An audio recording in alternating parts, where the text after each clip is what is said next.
Hello, and welcome to the Halliwell Jones Stadium in Warrington. The scene is set for two sides who have been inconsistent, who haven't really delivered as much as was expected at the start of the year.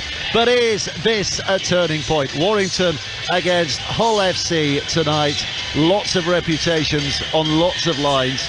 We're looking forward to what should be a terrific game, and we're also going to be keeping you in touch with what's happening at Wigan. Wigan against Toulouse this evening, and apparently the biggest crowd in Super League for Wigan this year as well. Fancy that against Toulouse. Shows what a bit of marketing can do.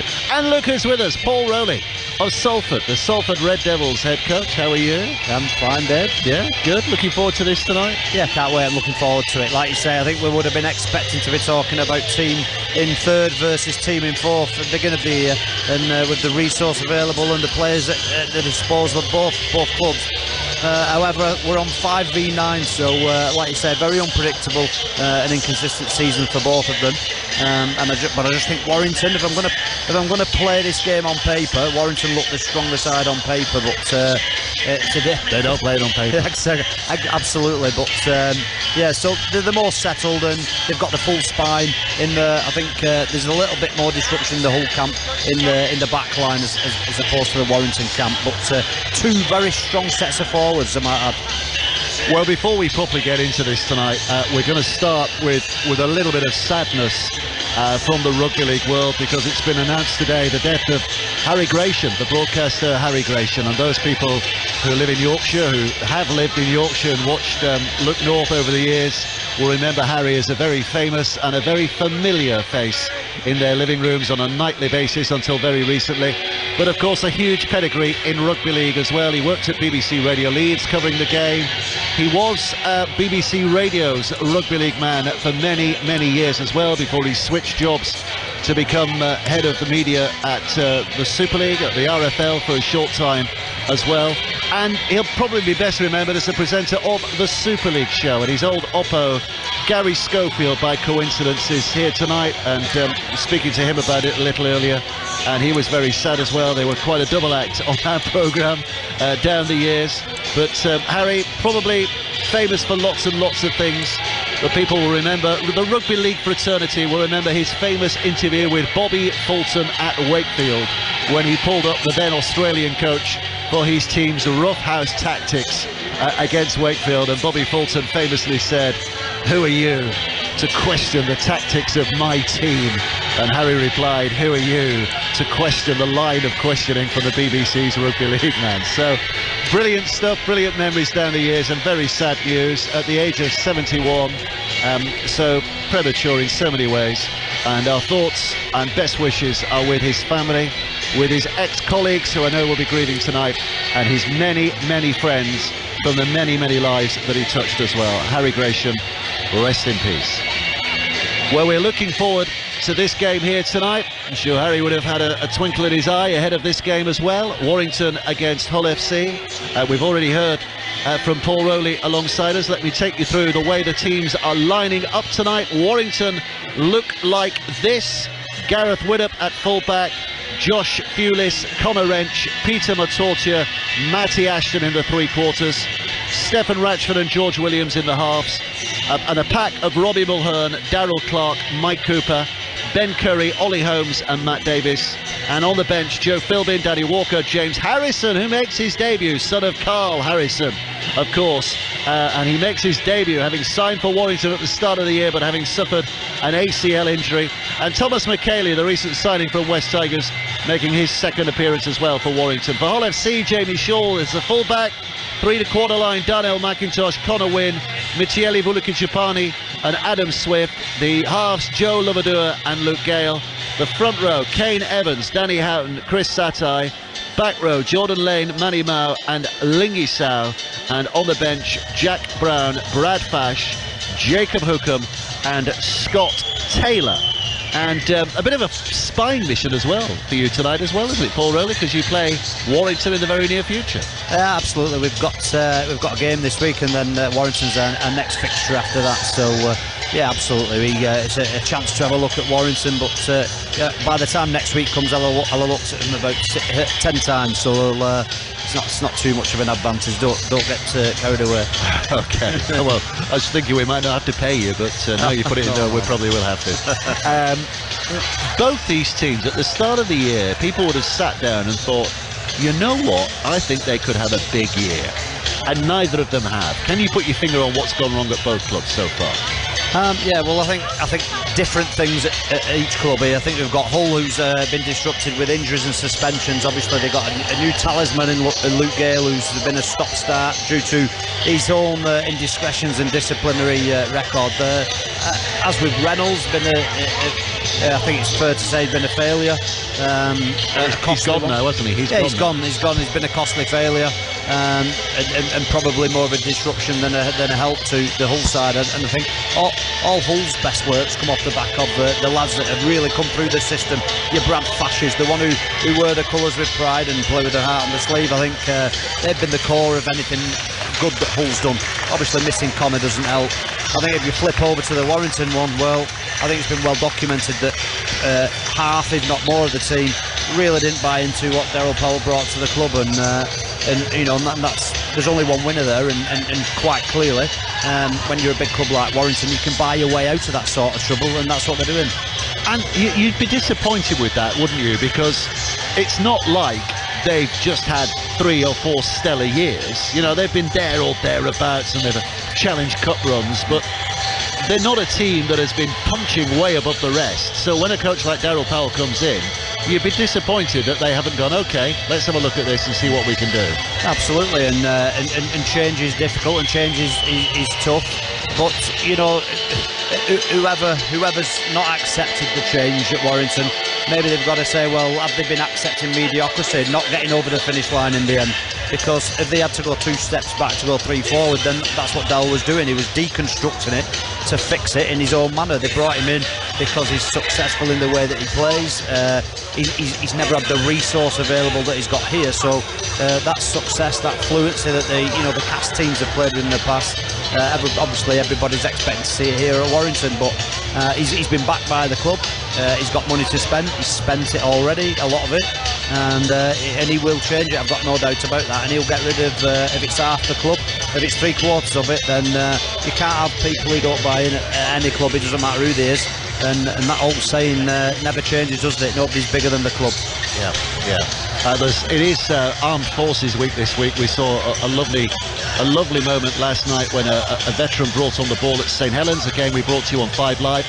And we've got a line-up here. I was looking down. They look handy-looking lads, don't they? Who are lining up out by the tunnel.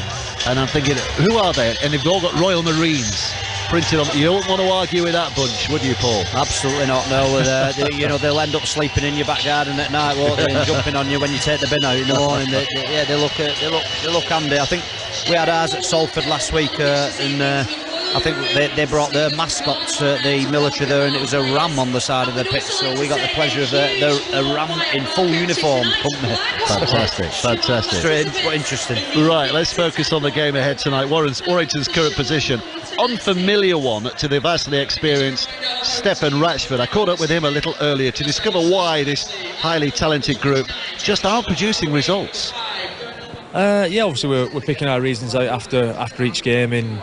When we're doing our review sort of stuff, but also we're recognising it, during games as well. It's just, I think it's one of the things when you're in a bit of a dip, it's, things always seem to go against you as well. When you're trying to get out of it, things seem twice as hard. So, yeah, we're working hard, we're identifying areas that we need to work on. We've been working on that, for a number of weeks now, and hopefully we're going to start seeing some rewards from it. And you're a talented bunch, so you can't write off a push for a grand final just yet, can you? Or is that being a little bit too forward-thinking? Yeah, well, I think if you look at us now, I think it's probably a bit too forward thinking. But like I say, we're a very, very talented team. We've got a lot of talented individuals. So we've just got to focus on getting it right over the next couple of weeks. Pick up a win, and then we get that roll on, get a bit of confidence back. Hopefully, get ourselves in a playoff spot, and then if we can get ourselves in a playoff spot, we know we're good enough on our day to beat any team. But like I say, at the moment that seems a bit far-fetched, but we know we are capable of that. But we've got to get a move on pretty soon. And how does the week off suit you, especially with several of the squad being involved in the England camp? Yeah, I think it gives us a chance to that, like I said, to reset, go away, have a look at our game, and then we get in training, and like I said, we can identify them areas that we need to improve on. And you know, I wasn't obviously with the Warrington lads last week, but I believe they had, you know, a good week of training. They had, you know, they got a lot of stuff out in video, and you know, identified a lot of areas what went wrong against Wakefield. And you know, in that as well, there was some good stuff. I mean, to go, you know, you go to Wakefield and score 24 points, you give yourself a chance, but unfortunately we conceded some pretty soft tries as well, and unfortunately, you know, which cost us the game basically. So yeah, defensively we know we've got to be better. We're showing signs in attack, but you know, I think overall, you know, our defence at the moment, I think kind of as soon as we leak one try, we're leaking 3 and 4, so we've just got to get our confidence back in that, and then like I say, on the back of that, we know we're capable with the ball. Is that a mindset issue?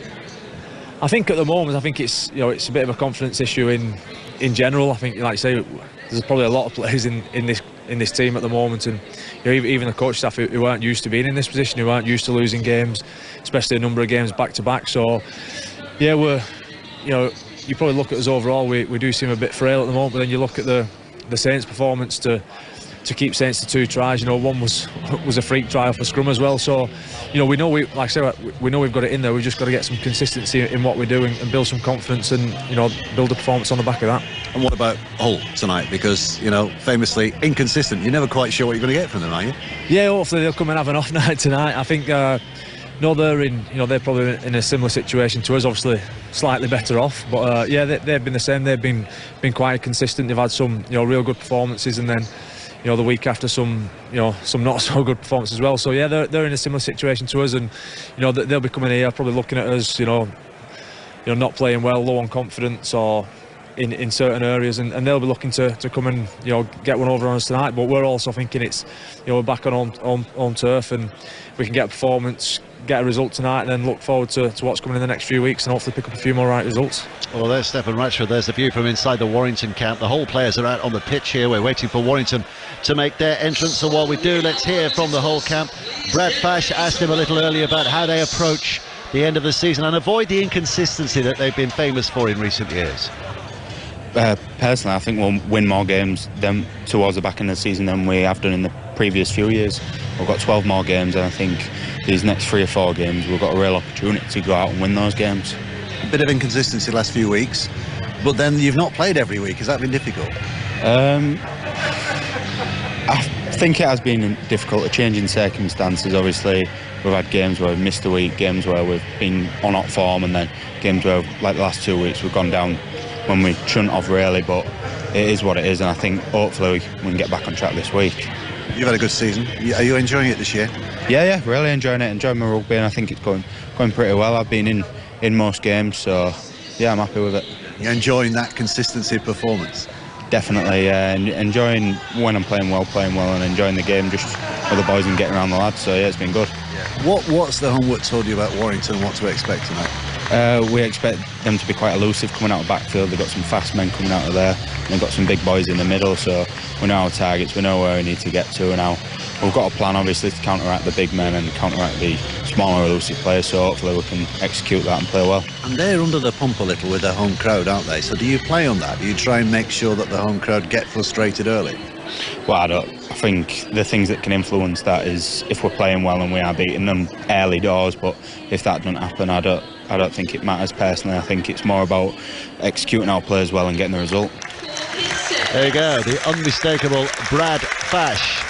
And the applause you can hear is the referee taking to the field, and the armed forces personnel down there as well, being applauded by this crowd. Warrington are on, Hull are on. James Child, the referee's got the match ball in his hand.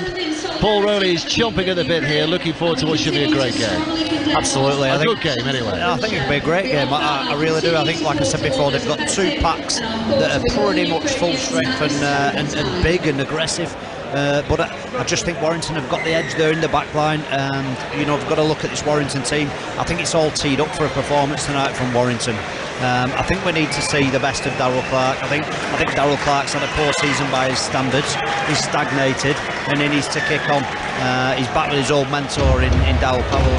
I'd like to see him kick on, but I think there's going to be a few fireworks, I'll be honest. I think it's going to be a good game, and I think Warrington, like I say, are looking strong, and it could be their night. Well, we just had the 13 seconds of the tackling campaign, and now we're about to get underway with Darnell McIntosh, who's going to put boot to ball. He's not happy with the ball, he's on the tee, so he kind of just readjusts it, and now he's ready, and now we're ready, and here comes a kick downfield. It'll be Warrington and Peter Matortia who get first touch of the ball, and driven by, Mike Cooper looks as though he was taken a little high there, but he was okay, and the referee's okay with that. He drives it up just beyond the 20, just short of the 20-metre mark. Mulhern now next in, and Huddersfield, where's that come from? Hull FC closing down the gaps, and Clark straight away running out of dummy half, proving his effectiveness, and he's chopped down. Tackle 3 for Warrington, 15 metres short of the halfway line. They're going to that left-hand side now, and this instance with Ben Curry, the left channel for him, 5 short of the halfway line, a couple of plays to go. It's back with Cooper again, who's involved, and he's pushing, and it's a good carry from the man who was playing on this ground for England last week, of course, the prop forward. And on tackle 5, as Cooper hits his knees, the ball is moved to that left-hand side to Williams, another of those England internationals. High, up in the air, no pressure on Shaw as he catches it, and Hull will start just about inside their own 20 with their first set of 6. Yeah, it was a low-key start from Warrington. They just wrapped the ball from right to left, just taking hard carries, and really, if you're going to pick someone out, it's Cooper who stood up. He looked every much the player who wants to finish it this season on a high and leave this club with a bit of a legacy. But strong start from Cooper in particular. So out of dummy half, it was taken there by Bulika Jabani, and Hull moving 5 metres short of the halfway line. Houghton out of dummy half. 2 redoubtable hookers, Danny Houghton, Darrell Clark on either side. And here's Gale, the scrum half, puts it high in the air. Widdop's underneath it and catches it safely, patches it, runs it back, gets a bit of a risky pass away that is taken by Thewlis, who's just agreed a new contract, hasn't he, Josh Thewlis? I think a 3-year extension. Yeah, it's a reward. He's been brilliant, hasn't he? He's quick and he's brave, and well, you can already see that Warrington want to bring the ball back with interest, if you say. But on that occasion, it was Widdop who threw a bit of a risky pass, and he got the fans' heart rates up a little bit, somewhat. But Hull doing a great job here in restricting Warrington, really struggling to come out. Ratchford on that far side. I've been at this ground, I think, more than any other in Super League this year, and it's been interesting to note how the locals have been reacting to their team, very often with disappointment and frustration. There was the one game against St Helens, which, even though Warrington lost, the Warrington fans really got behind their side, because that was a good performance, and it'll be the players looking to replicate that tonight, and Hull FC trying to nullify that tonight. Back with Hull in possession. This is Shaw running out of full-back and Tattle on the 20-metre mark. It's a good cluster of Hull fans standing behind the sticks as well at that far end, that right-hand side. A decent travelling contingent on a Friday night. Danny Houghton, 30 metres out from his own line, bends his back, goes to that right-hand side, driven in over there towards the 40-metre mark. So Hull making progress here, making a little bit of progress. Houghton stands and waits again, back towards the middle. It's shifted. Gale towards his left-hand side. There's some real effort and bounce coming from Satai. In fact, it's Mao who's tattled on the halfway line. Back with Gale. Gale will put the kick in the air. Widdop, the ball seemed to just hang up there. It was awful long time up there, but it does come down, and Widdop catches it, and he's back on the 20. You were talking about fireworks before. Yeah, we're not seeing a lot of those so far. Not a lot, no. It's been a really well, I don't want to say it's tentative, because they both had a crack there. There's a little late hit on Gale just from the kick there, so they're applying a little bit of pressure as we see Warrington on a shift play. What I will say is the Hull showed their hand a little bit. They did a shift play right to left, dropped a ball under straight on Darrell Clark, and Darrell Clark defensively is a little bit vulnerable at times, very chesty indeed. Widdop throws it to this right-hand side. Here's Ollie Holmes. A pass out is juggled by Conor Wrench, but he does get it onto Thewlis, but Thewlis has got nowhere to go, and Mahimau comes flying in to make that tackle.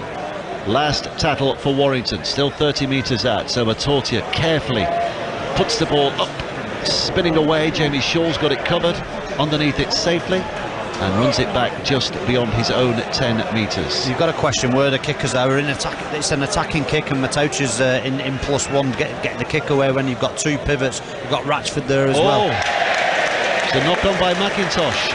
It's a nothing kick. First mistake. Yeah. Gifted there, really, Hull. There's an opportunity there just to keep in this grind now. 5 minutes gone, and a really soft, unforced error, really, from Hull. And like you say, a gift and field position to Warrington, 20 metres out now from the Hull line. So, what can they make of this? What's most important tonight, performance or victory for either side? Victory. Just however it's done. Absolutely. Grind it out. I think 100%. I think the performance was the first half. Now every team's looking for victories. Williams, left it goes to Ratchford. Ratchford stepping back on the inside. You've got a big game, haven't you, on Sunday against Wakefield? A huge game. It's a 2-pointer in the battle for the idea of maybe thinking about a top 6, or... Yeah, well, it's like these boys here. It's a close... It's not far up and it's not far down, so everything's achievable. But it is a cliff edge for a lot of teams, including ourselves. Davis tackle, 5 metres out from that hole line. Clark at dummy half, spins it back towards the middle. Matortia helps it on its way to Williams. Williams with a miss out to Ratchford. Ratchford trying to get on the outside of the defenders. He can't do so. The tackling is good from Vulikachipani, and that means that he's out of play, and it means that Hull will get the ball back 10 metres from their own line. It's interesting just to see the role that Matauti is playing at the minute. He found himself in the middle of the field, acting as somewhat as a ball player. We've seen him put a last play kick in as well. So it's one to keep an eye on. Just he's defending up in his usual right centre position, but seems to be definitely moving around a lot and highly involved in their attacking shapes. Is Matauti. Did you see the England game last week? I was in Greece, to be honest, on the beach. Yeah, on the beach. Yeah. That's what happens, isn't it? That's what happens. But I was going to ask you about George Williams, because I mean he's been poor, hasn't he, for Warrington? Well, I'm not getting on that train with you there, Dave, because I've watched quite a bit of George Williams. They've just had a penalty at Warrington, but as we take this break, what I've seen of Williams, I watched the Wakefield game last week, and some of his actions or last plays, call it what you will, have come across as poor.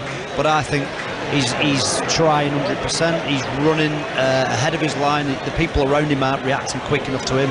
I'm not fully on board with it. I think he's having a dig, and I think the people around him don't share his enthusiasm at times. And Sean Wade's theory was that he's picked him not necessarily on form but on reputation, and it was a gamble, he admitted that, but he says a week away with England might do him and Warrington the world of good. Fully agree, but I think it's for the people around him to step up. Oh, here's Danny Houghton running out of dummy half. Sorry about that. He's tackled 8 metres short of that Warrington line, so there's a bit of something on here. Shaw from full-back, he's going to have a go from that dummy half position as well, but it's not going to fool the Warrington defenders, who are quite happy just to help him over the goal line, knowing that he's never going to get the ball down, and therefore have to go back 10 metres and start again. Cooper's gone up to marker.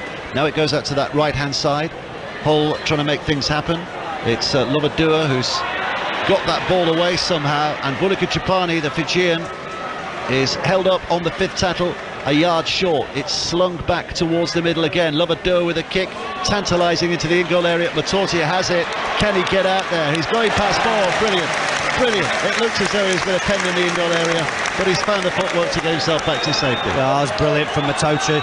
It just... Oh, here we go. Got a break. Oh, here's an opportunity now. A little bit of a soft shoe shuffle coming up from Josh Newlis, who's made a half a break up to the 40, and the Warrington fans are animated like they've been rarely so far this year. Ashton now, who's up to the halfway, so 3 tackles from an in-goal position that looked treacherous. Yeah, they're on the halfway line with 3 goals. Matauti had no right there. He's beat 3 men in his in-goal and come out, and then it's Newlis who's showed a clean pair of heels and just churned the metres up, 50 metres upfield into the Hull territory. But you've seen that coming up now. There's a couple of people getting the nose through both sides as well, so the game is definitely opening up. Slung to this right-hand side. The kick is away from Matauti again, and Shaw has taken it, and wow, it was a cigarette paper between him or Thewlis, and it was taken by Shaw, and Hull have it safe again, back to the 20-metre mark. There's Matauti again, who's doing the last plays again for Warrington, so it's obviously something they've worked on in the week. He's the most accurate good ball kicker, is what they're saying, but interesting when Hull got in good ball at Warrington. They just need to be careful. Sometimes they sit and slide in defence, and Hull have got a lot of runners, especially with Lovadua now at half-back. I bet he's never been called that before. I know. Danny Houghton. I'm going to struggle with a couple of these. Here's Gale with a kick. That bounces out of play. Oh, it doesn't bounce out of play. It just bobs up in the air, and Gareth Widdop's alive to that and takes it. Looked for all money as it was going out, and then that last bounce, it just, as rugby balls do every now and again, just shot up in the air. So it stays in the field of play, and Wrench for Warrington trying to take it forward, just beyond the 20. 2 tackles gone. Here now comes Josh Dewlis, looking for a bit of work in the middle. Warrington fans again finding their voice. Hull fans to our far right, they're perhaps too far away for us to hear them just at the moment, but I'm sure they will be giving a raucous encouragement to their side as well at various points throughout the night. Cooper now to Matortia. Matortia to that right hand side. Widdop knew what was coming, Connor Wynne, but he couldn't get out of the way, and he's taken that tackle and he's put on his backside, and here comes Matortia on the back of the play. Kicks, and Shaw catches on his 20 and immediately begins scurrying back towards and beyond the 30-metre mark, and then he's grabbed a hold of, and Hull will start 35 metres out from their own line here. I think there's a real nervousness. I can feel the nerves around the ground from both sides, but in particular Warrington, they look like they're almost going to make breaks. They've made a couple of half breaks, but like the kicks from Matautia there, they're very defence orientated. They're not having a crack, they're not attacking. These look like 2 nervous sides, and I think this try, the first try, whoever gets it is going to go a long way to maybe seeing this ball open up and a more confident team got on the forefront. Sante tattled, Houghton picks up from dummy half, brings it towards his left hand side. Here's Gale now, sprints to the line, pass away. Shaw rolls off the shoulder of Connor Wrench and carries on, but plenty more Warrington players there to get a hold of him. And on tackle 6 now, the last tackle, Gale 20 metres out, puts a kick towards the right hand flank. Ratchford, well, it bounces off his head, and it's offside against Hull. The chasing line was offside, so a penalty for Warrington about 10 metres from their own line. Yeah, be disappointed, Luke Gale. There's a decent shot, cross-field kick from left to right, and the right side chase was just off as I just looked at the screen. 2 or 3 steps off, to be honest, so disappointing really, just lack of discipline, and an opportunity gone wasted really. Ratchford kicks it out of play. Warrington get a tap, restart 15 metres away from the halfway line. Still no fireworks, Paul? No, not yet. They're coming, don't worry. 0-0, and it's a crowd that's just settling in to this contest. Intriguing to see where it breaks. Neither side managing to get a telling break so far. Here's a man who's worked hard, Cooper, and he flicks the pass away for Williams to kick it on. Shaw's missed it. Williams kicks it on again, and he's bundled to the ground by Shaw, and the referee says that was an accidental collision. Williams will complain, but the referee says accidental, and the ball bounces out of play behind the dead ball line, and it'll be a tap back on the 20 ball. Let's see. It's a tough one. It ultimately, accidental or not, to me that's an obstruction. I don't think it's a sin bin, I don't think it's a penalty try, but it's an obstruction. He's tackled George Williams with the ball. He's going for the ball. Looking at that, Jamie. I don't care. He's going for the ball. It's an obstruction. It's got to be a penalty. How can Hull benefit from something that they've done wrong, really? Poor call. What I will say is Shaw started the game pretty well, so it's a good effort from him, whatever he's done. He's involved there as he's passing on to Gale. Adam Swift's just limping towards the sidelines. He doesn't look too healthy at the moment. It's a big loss. He's limping towards his left wing. It looks as though, well, the physio's been on, so it looks as though it's one of those that he can run off. A broken shin or something like that. Sort of funny dance going on there. Yeah. I think someone's stood on his little toe. Here's Gale. Gale moves to Shaw. Shaw to this left-hand side. There's a chance for Wynne here to try and make a bit of a break. Swift was on his outside. He wouldn't have given Swift much chance of making many yards, given the state he seems to be in at the moment. Gale now just ushering some of his big fellas, and then throws a poor pass away that is bouncing towards Mula Kuchipani. Oh, he grabbed at that. He seemed to knock on. Referee said play on, but no, he does knock on because he's in contact in the tackle. The ball is spilt, and Warrington have it back again. Here's Davis for Warrington, up to the 30-metre mark, and he's tackled just short of that. 0-0, 15 minutes play. Yeah, nothing to split the two sides at the minute. Getting a little bit scrappy, but we've got to see something open up. But for it to do so, they're going to have to take a chance or run with a little bit more vigour. It's very safe from both teams at the minute. A lot of one-out stuff, not many shapes and being thrown at each other. As we see a knock on, yeah, he's given a knock on there. So Do you know, this is the first real opportunity from a start point that Hull have got 30 metres out from Warrington line, and a chance to build some pressure. No team's really been put under the cosh. We've not seen either team defend their own try line as yet. Yeah, this is probably Hull's first attacking chance with a full set to go at the Warrington line. Wigan are leading 10-0 against Toulouse in the 10th minute. Abbas Miski scoring the first try. Liam Farrell scoring the second try. I think the conversion was missed for that second try. So 10 points to 0, Wigan lead against Toulouse. Liam Farrell, he's just prolific, isn't he? Nice class. His class. Penalty here for Hull on the back of that scrum, differential penalty. So they don't have a chance to kick for goal, obviously. Not that they would necessarily have picked that option anyway, but they do have a chance, to Hull FC, to put the ball a little bit closer, not that much. Luke Gale's kick, not that adventurous, takes them 10 yards closer, but Hull FC start here 25 metres out from this Warrington line. 0-0, still the score, in a game that's yet to really grab the imagination. So just looking at this, Ratchford's left centre, Williams left pivot, Nautautia right pivot, and Widdop fullback. So the team sheet is not where they're lining up. Oh, here's Satai, big drive forward from him. Danny Houghton, dummy half, 5 metres out, just to the left of the sticks. Will go to that right-hand side, where it's taken on by Kane Evans. Big effort as well. Held up just short. Danny Houghton from dummy half, fancied he could sneak his way over, but they were ready. They were waiting. And Danny Houghton is repelled and pushed back. And now it's a knock-on from Lingy Sarr. Dreadful knock-on. Just a real sloppy moment that has thrown off the opportunity and given Warrington possession back again. Yeah, well, this twice now they've got to the Warrington line, and I must say Warrington have almost looked nervous defensively, but on both occasions Hull have come up with errors. So on that were a real sloppy error, an unforced error. So yeah, again, nothing to worry Warrington, and put under no pressure. So it's a very tentative approach by both teams at the minute. So I'm going to put the fireworks away, I think, Dave, and I forget I ever said that. I'll tell you what, if they test Adam Swift here, the differential penalty again here against Hull FC, and so it'll be a kick towards the touchline, 20 metres out, which is given to Peter Matotia.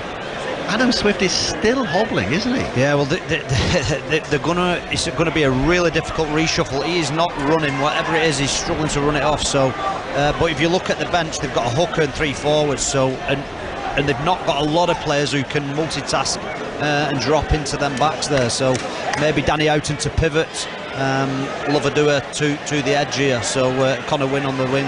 Here's Matotia. They are testing this right-hand side, but Gale gets in. It's Swift has got involved in that tackle and gets up, clutching his ankle again. And here comes Cooper. Cooper driving it in, left-hand side, left of centre. So Brad Fash is going to come on for Hull here. Obviously for Swift, he's certainly not going to play on the wing. No, Fash for Swift. But it's not a like for like. Cooper to that left-hand side. Williams drops it off now. Curry comes in, but he's chopped down by some eager Hull defending. And Swift just eventually hobbles off. And it looks like the change has been made. Here comes a kick high in the air, Shaw's underneath it. Williams chases after him, gets to him, makes the tackle, and Hull FC start this set only a couple of yards away from their own line here. Yeah, this is going to be a big reshuffle for Hull. I'm trying to have a look at how they're going to line up here. But do you know what? This game needs a Brad Fash. I think whether it's been made purposely, obviously they've gone for an injury there, but this game needs a Brad Fash to just light it up a little bit and add some fire and brimstone in that middle there, because it's almost a stalemate, and yeah, it's a bit nondescript at the minute. Well, there'll be a young man whose heart will be beating fast at the moment, and that is James Harrison, who's got the interchange board in his hand, who's going to be making his debut very, very shortly. The kick downfield, the ball bounces past Widdop, collects it on the 10-metre mark inside his own half, turns round, runs back at that Hull defence, or almost gets around Satai, but Satai just manages to grab a hold and pull him down. So Harrison is on the field. Son of Carl. It's Jordan Lane who's gone into the centre, so for Hull, and like I said before, Connor Wynn's just dropped onto the wing, so it's not too disruptive. Oh, there's Harrison's first carry into a bunch of big men. He gets up and plays the ball. You'd have played against his dad, wouldn't you? Against his dad, I put my arm around him for about 5 years, Dave. Yes, of course you did. Yeah. So yeah, he's I'll tell you now, he's the best player I've ever played with, Carl Harrison. It's a big statement. Yeah. And he'll tell you he made me everything I was. So great guy, great player, and his lad is as well. So and just like his dad, he wasn't running round anybody. He ran straight into the fire, into three of Hull's biggest players. So I'm looking forward to seeing him go today, James. He's a good player. There's a kick downfield which is taken by Connor Wynne on that left edge for Hull. Runs it back towards the centre of the field, tackle 10 metres out. Well, if you're picking your lottery numbers this week, don't ask Paul Rowley, because he said this is going to be a match full of fireworks tonight. 20 minutes played. Well, you could write down on the back of a matchbox the action we've seen so far, couldn't you? And most of that is an injury to Adam Swift. It's a game that needs a bit of life. It's lacking at the moment. It's two teams that need a bit of an injection of confidence. No team believes in what they're doing here. You can see it. Gale with a dummy. Tries to cut through, but chopped down again on the halfway line. 5 gone. Here comes the 6. Danny Houghton finds himself in a kicking position, belts it downfield. It's bounced another one that spikes up in the air, and is taken by Gareth Widdop. He was anticipating that was going to bounce through to Matty Ashton. Well, it was an end over end kick. It wasn't. It was an ugly kick from Danny Houghton. He's not known for his kicking abilities, and it was at that awkward range, 30-40 metres out. So. Anyway, bounced into Widdop, and it's Warrington now just churning it up the middle, all one out again. No risk taken, and nervous as anything really, both teams. There comes Harrison again with a drive in. Williams with a little skip and tries to dodge past a couple of players. And that's the point I make about George Williams. People don't realise he's just churned up 15 metres there. A tough carry. He's a competitor, George Williams. He just needs the people around him to spark up and get on board with him. Left hand side, Williams again, kicks downfield. Shaw is well back there, takes it easily, runs it over the 10. There comes the Warrington line, and there's Harrison again involved in that tackle. 3 of them there and pushing back, and Hull are forced to start from only 10 metres out because Shaw was overwhelmed by the heftiness of that Warrington meet and greet as he tried to run it downfield. 2 tackles gone, 15 metres out, still 0-0. Here comes Fash again, we had a chat with before the game. He spoke well, didn't he? Yeah. How are you going to prevent inconsistency? By winning more games, he said. Well, it's as simple as that, really, isn't it? Simple as that. Danny Houghton back to Fash. Fash angling back. Was that a little high? No. Referee says it was, though, the 5th tackle. So Fash gets up and plays it again inside their own half. Gale will kick it downfield, right down the middle. The ball bounces, and Widdop catches, throws it left to Matty Ashton, and Ashton has a look and thinks, oh my word, there's some big fellas coming at me again, and they're all in a nice line. Where can I go? So Warrington are bringing the big boppers on here, aren't they? There's Philbin's just coming on, Michaela's just coming on as well. So the firepower's on now. They've used 3 subs now, three big bodies. Here we go, Philbin. I do like to see Philbin coming on. The instigating change, aren't they? But I'd like to see a couple of the props actually pass to one another and put each other in space. There's no decision making from a defensive aspect at the minute. It's all, if you're physically tough enough, then you'll deal with it. There's no decisions having to be made defensively. It's too low risk for both teams. Oh, Graham's lifted in the air and dumped on his back. Great tackle. A little bit of wind has gone out of his sails. Williams now forced to kick downfield. It's caught on that far side by Darnell McIntosh. Well, before the game, a friend of ours, and I won't name him, but a friend of ours said this could be the lowest scoring game in Super League. Well, and I'd rather take his prediction than yours. Yeah. But don't you get the feeling one try might break the dam and followed by another and another? So it just depends who's going to get that try, and if anyone actually does it. How about a game with no tries and goal kicks wins the day, maybe? Have you ever played in a game with no tries? Well, we lost £1 million game to, I think, I'm not sure that had any tries, or did it have 1 try? I'm not sure. Was that the London game? Yeah, it was a shocker. It was a shocker, I remember that. Anyway,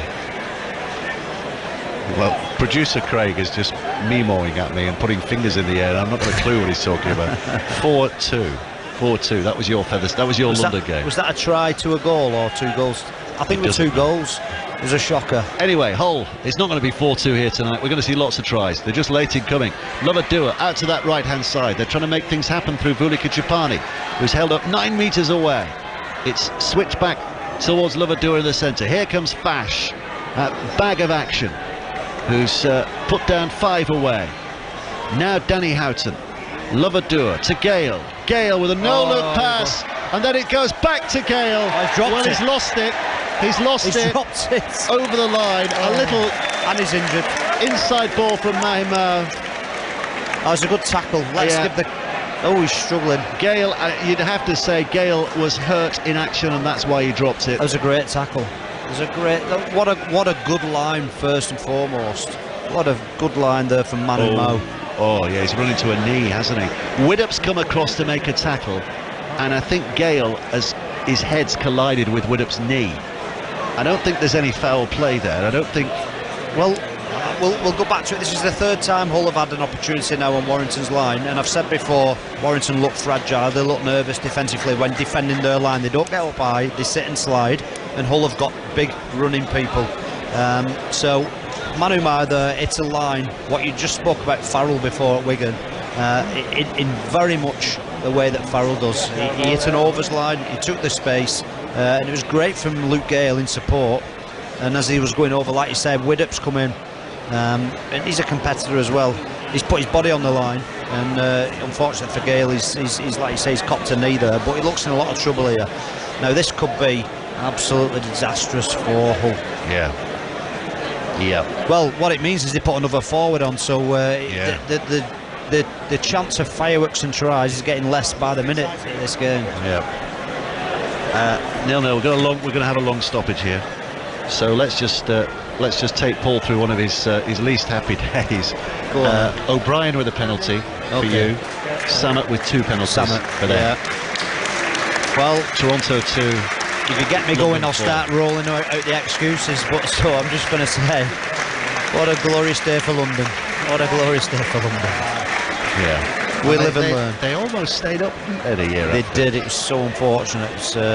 And before we know it, we'll be having that argument about whether there should be relegation and promotion day. Luke Gale is coming off. I think it's a head injury assessment. Yep, green card's gone up. And it's Wigan 16. Abbas Miski with his second. Wigan 16, Toulouse 0, and Sheffield 18, Lee 0. Nope, other way around.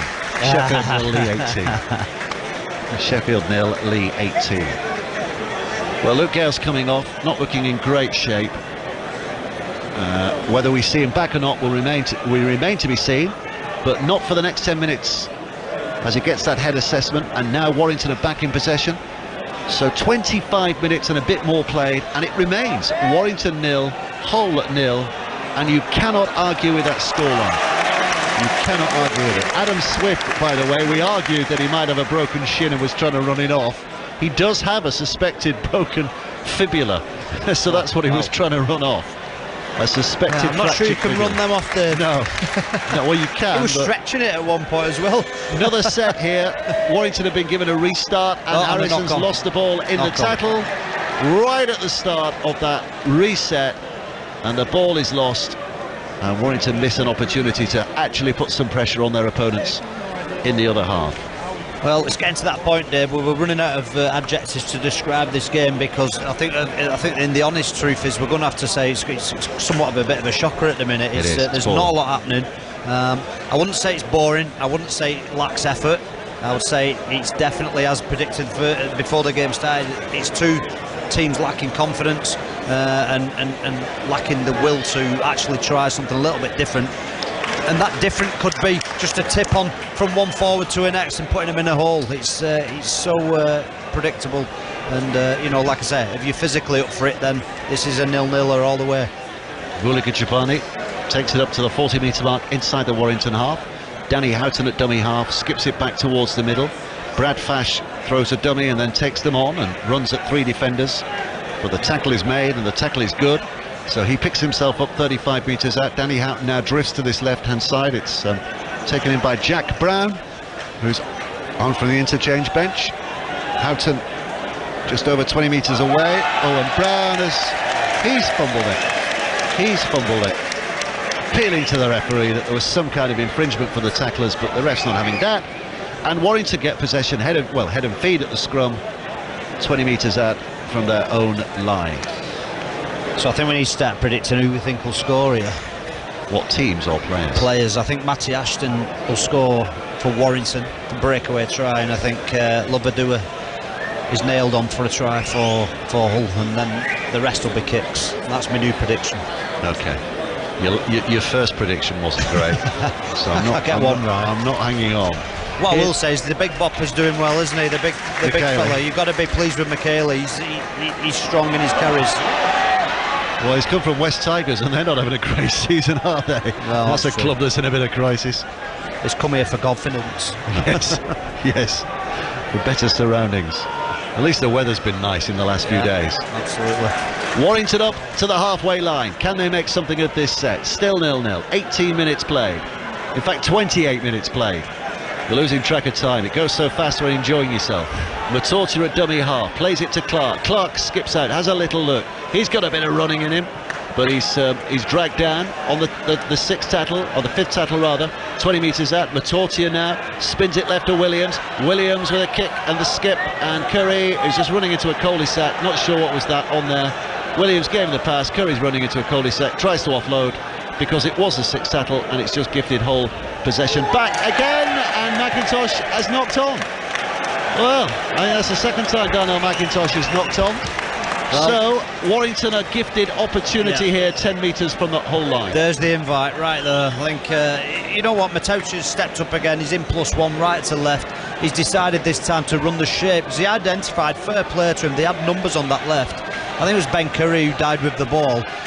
He should have changed his line or put it on the toe himself. You would expect better of Ben Curry though. He's just absolutely quality footballer. But Hull, like you said, Darnell McIntosh, again, an unforced error. I'll make that 3 unforced errors.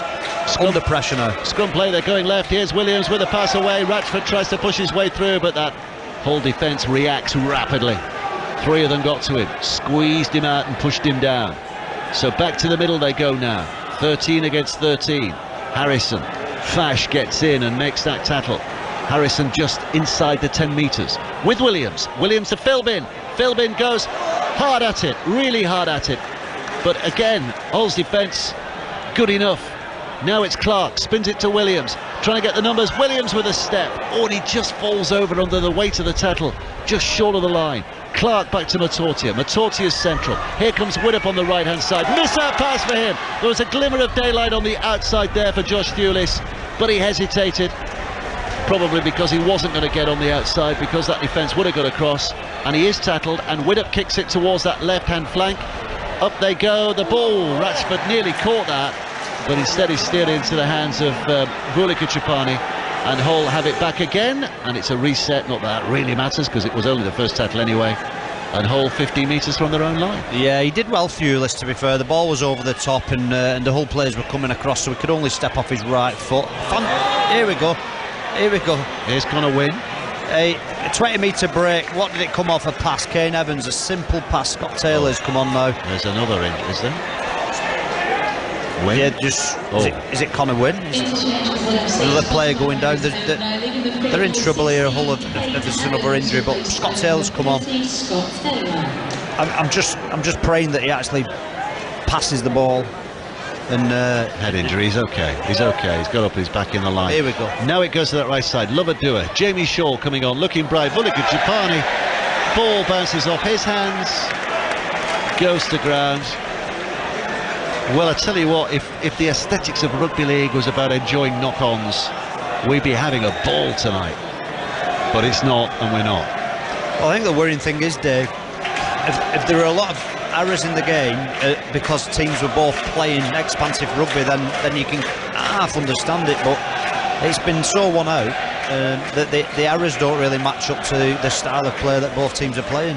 Sheffield 4, Lee 18 is half-time. Wigan 16, Toulouse 0 is still the latest. I think they kicked off a little bit later than we did at Wigan. Big crowd there tonight. They've really pushed the marketing. They reckon over 13,000. Biggest crowd they've had this season. Got another stoppage. Darryl Clark's getting a bit of scene too. Paul and Wiganers have put the sun cream on. They'll be burning there, won't they? They will. They will. Leaving the field for an HIA. It's a big place, big metropolitan borough, Wigan. The biggest metropolitan borough in the country. Did you know that? Well, no, but I knew it was some small villages in the outskirts. Don't you dare, Dave. Don't you dare. Don't you dare. Complaints on a postcard, please. Here comes Ratchford with a kick downfield. It was a penalty. He's booted it downfield. It's gone out of play. He's covered about 30 yards with that kick, and suddenly Warrington are on the front foot as the game starts again, and Harrison goes blasting forward and takes it up to the 20-metre mark, very nearly. Danny Walker's at dummy half now. He goes to that right-hand side. McKaylee is a bag of energy and power. Takes 3 of them to stop him, roll him over. Walker again, left to Williams. Williams puts the short pass in. Harrison driving forward, 5 metres away from the whole line. One of the best positions they've been in so far tonight, Warrington, either side. It's now with Philbin. Philbin, oh, what was that? Knock on. What happened there? He just fell over and lost the ball. Well, I'm injured. laughing, but he's hurt himself. Yeah. And you worry under those circumstances, no contact, you know, is this an ACL? It looked like he was conceding the tackle to get a quick ruck, but as you say, when and the physio's not, he's looking quite distressed. He's telling the ref to stop the game.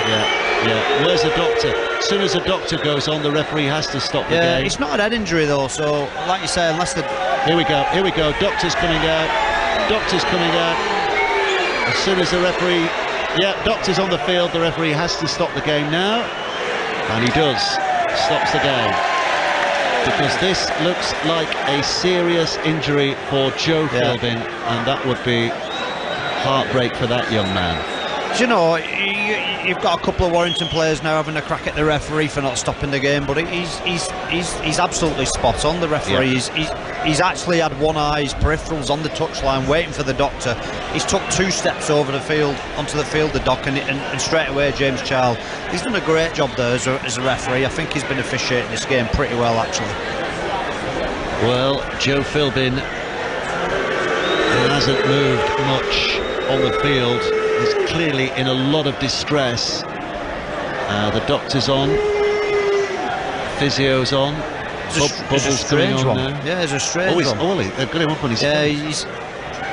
He's got one leg up though, as though he's definitely obviously got injured his leg, hasn't he? So it's knee, his ankle, or is it Philbin? It is Philbin, isn't it? Yeah. It's Philbin. Interchange for the wire, sponsored by Warrington. Well, his right. Number 8, Joe Philbin. Yeah, it's Philbin. Right leg foot off the ground. I never understand why they don't take a stretcher or a chair or a golf buggy or. 2022 we're still hopping him off. Yeah. Well, he looks in a lot of pain, and clearly that was the reason. He's obviously twisted something, pulled something.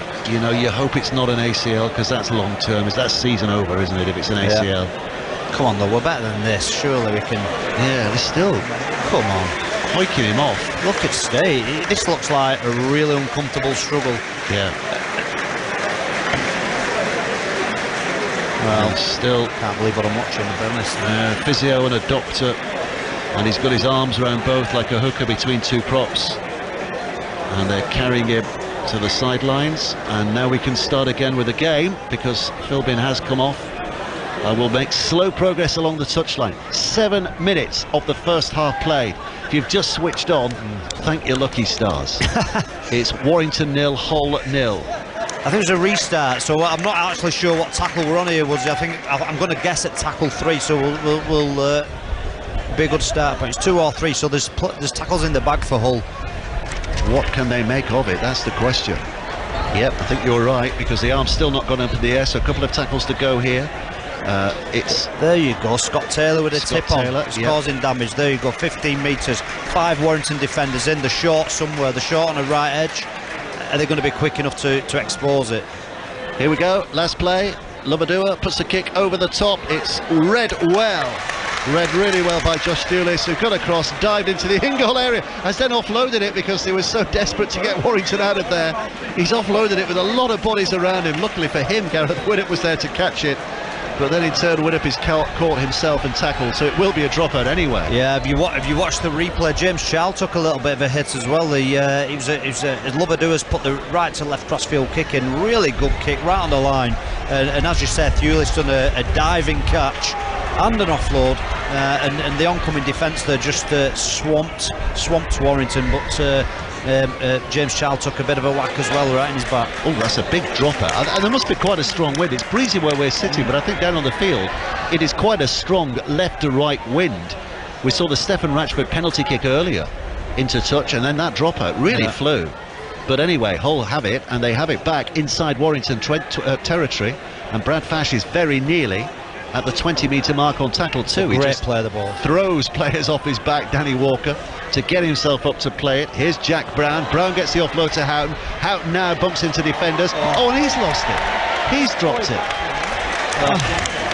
Well, again, you know, maybe we should turn into fans of the knock-on. Well, we've seen a pre-line pass from Scott Taylor. We've seen an offload.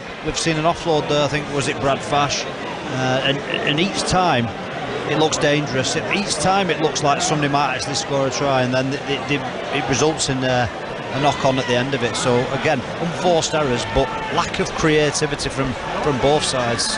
First half hat-trick for Abbas Miski. Wigan 22, Toulouse 0, and they've still got about a couple of minutes left to play in that game in the first half. But Wigan, in front of a big crowd there tonight, are doing well, winning 22 points to 0. Here, Warrington 0, Hull FC 0. Penalty for Warrington. Hull FC offside. 25 metres out.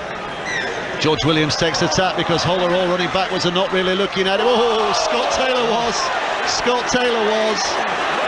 Scott Taylor turned round, and George Williams, well, they're complaining about that, but there's nothing wrong with that from Scott Taylor. His arm out, hits Williams around the chest. Don't try that again, old son, I think would have been the message. That's a forward pass. Forward pass to McKaylee, but they've missed that. Curry now left-hand side. He's tackled 40 metres out from the whole line. Ratchford back to McKaylee again, who's trying to run round them and doing well here, making good progress. Only about 10 yards or so, but there was plenty of endeavour in there. Bit of brightness. Now the fans are getting behind Warrington. Williams looking, offering it back on the inside to Davis. Matt Davis almost up to the 20-metre mark. That's the 5th tackle. Here comes the 6th. Walker back to Matortia to Williams. Williams to Widdop. Widdop puts the kick towards the in-goal area. Shawls across there, takes it, just shields his body against the defenders, and he's tackled 5 metres from his own line, and a Hull start from deep inside their own half. Yeah, I was at Warrington's putting the pressure on now, but it was a funny one. You've just been commenting on the strong wind, Dave, and George Williams on that occasion takes a quick tap. I thought it was the wrong play. I think they could have been starting the set and having a full set of 6 on Hull line there, but he got cleaned out as well by Scott Taylor with a fantastic tackle, really fair, really legal, and yeah, they finish in good field position, but again, no questions asked, and Hull are coming out. So it's a good defensive set from Warrington, 40 metres off the line there, Hull.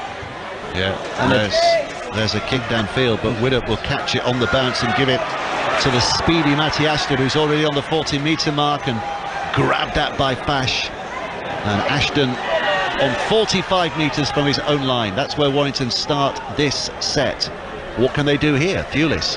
2 minutes of the first half remaining for somebody to break the deadlock. Warrington 0, Hull FC 0. Remember, Wigan 22, Toulouse 0 in the other game tonight. Abbas Miski with a hat-trick. Just using 3 players. They've used 3 players to set before they even think about having a crack at him here. Walker inside for Davis to Matortia to Williams, who's coming on a little bit of speed, and now it's a dummy by Widdop, and try to use that to get past, but he can't. The tackling was good on that far side, so Warrington bring it back to the middle. Harrison runs into defenders but bowls the ball away with the offload. He'll be pleased with that. Ratchford now has it, searching back towards the middle. Slowish start to his run as he looks to see where he might just penetrate with a burst of energy. Can't do so. Tackle on the 5th. Here comes the last again. Matortia kicks towards the in-goal area, but Shaw obviously was always going to get there again. And Hull have it back. They're putting pressure on, but with a minute and 14. No, they're doing nothing. It's a mirror image of the last set, exactly the same. They asked no questions throughout the set. Everything was based around getting to the kick, and they put the same kick in as previous. Right-hand corner, Hull dealt with it, no dramas, they're coming out. What I will say is Warrington have just upped the ante defensively, and they are applying a lot of pressure now. Good carry though from Hull there. Wigan 28, Toulouse 0. I'm going to save this stat. Well, I'm going to tell it you now. Producer Craig has done a lot of research here. The lowest score in Super League is 4-0, and it's happened 3 times. 97, Salford 0, Castleford 4. 2009, Celtic Crusaders, remember them, 0, St Helens 4. And 2019, St Helens 4, Castleford 0.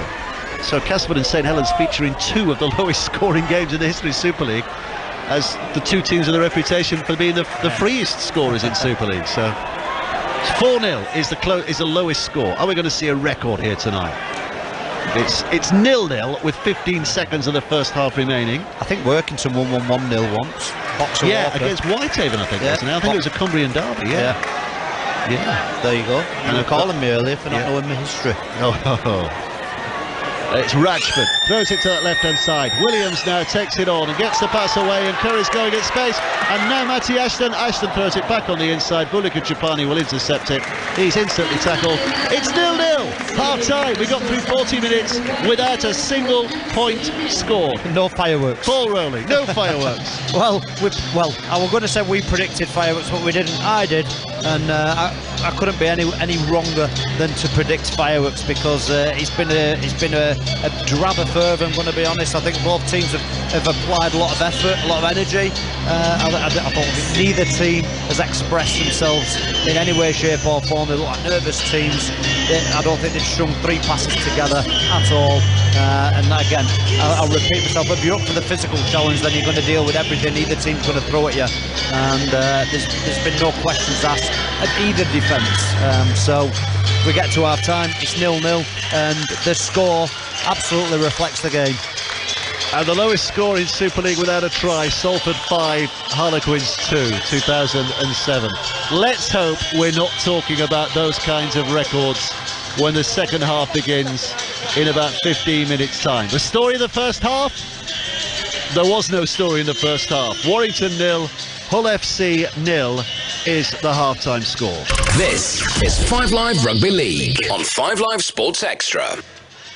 But we carry on. We're going to have a little bit of a break. We'll get some coffee down our necks, I think, to try and give us a bit of a boost for the second half. Well, as always, the Super League show will have highlights of this game, it says here. We'll have highlights of this game and all the others from round 16 with the first viewing on the BBC iPlayer, 7 o'clock on Monday night. 5 Live Rugby League podcast available to download and listen to from BBC Sounds every Wednesday.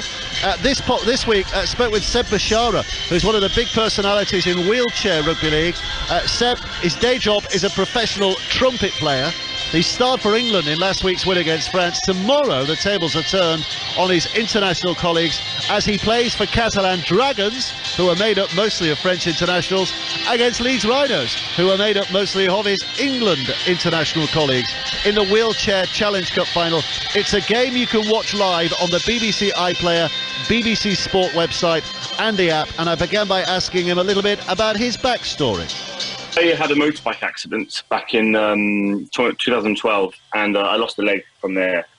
And I went to a rehab centre, and in this rehab centre they had a lot of, had this hall where they had wheelchairs and everything, and you could try a wheelchair basketball. So I first tried that, and I loved it. I really loved the fact that I could sit down and do sport again, even though I couldn't really walk or run anymore because I was still in the whole rehab scenario.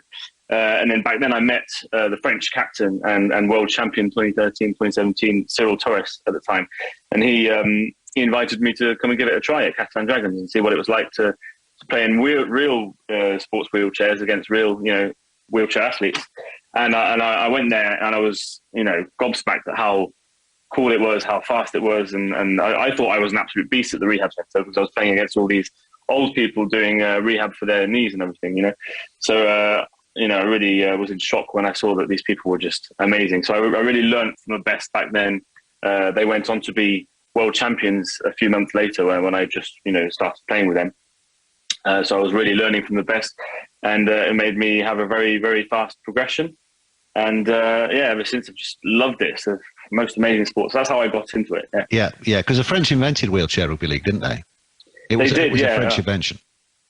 A French invention, and then brought over to England by Malcolm Kelty, who's now the Halifax chairman. And you've got an interesting job, haven't you? You're a freelance trumpeter, aren't you? Don't you play in a circus or something? Not a circus, but right. I play the trumpet very professionally. I'm in quite a few different orchestras and bands, and I play a lot, which is why I've been so busy since I come back. So the problem is with that is every time I come to England for the camps or the games and everything, I always miss a lot of work. So I always have to find someone to cover for me. So this weekend I got a trumpet player from Paris to come all the way down, which is like a 8-hour train to come, so he could play for me. So I play the trumpet professionally. That's why I'm here today. I'm playing tonight. It's the music festival tonight in Perpignan, where I live. So I do that a lot, and I really enjoy it as well. It's a passion. So at the moment, living with both my passions, rugby league and music. Fantastic. So big weekend last weekend, playing for England against France. England won. This weekend, as we said, Challenge Cup final. So, I mean, how are you preparing for that? How do you go from being in one camp and all those other players are the enemy, and then you go into another camp and suddenly they're all your mates, and your friends from last week, they are now the enemy? How does that work? You've got to be able to separate in your mind how two different teams play, because like the style of play is so different from the England team to Catalan. Obviously, I train, so it's harder for me to play for England because obviously I train all year round with Catalan. So that's my foundations. And then when I get to England, I have to suddenly adapt to how they play. And the English style of playing is very different. So I think that to be able to have that separation in mind, you're just switching a switch really, like, playing with Catalan, up, switch down. And then I know how they play. I can play around them and everything. And then, I'm with England now, put the switch back up. When you watch the men's rugby league now, do you recognise that sport with the sport that you're playing?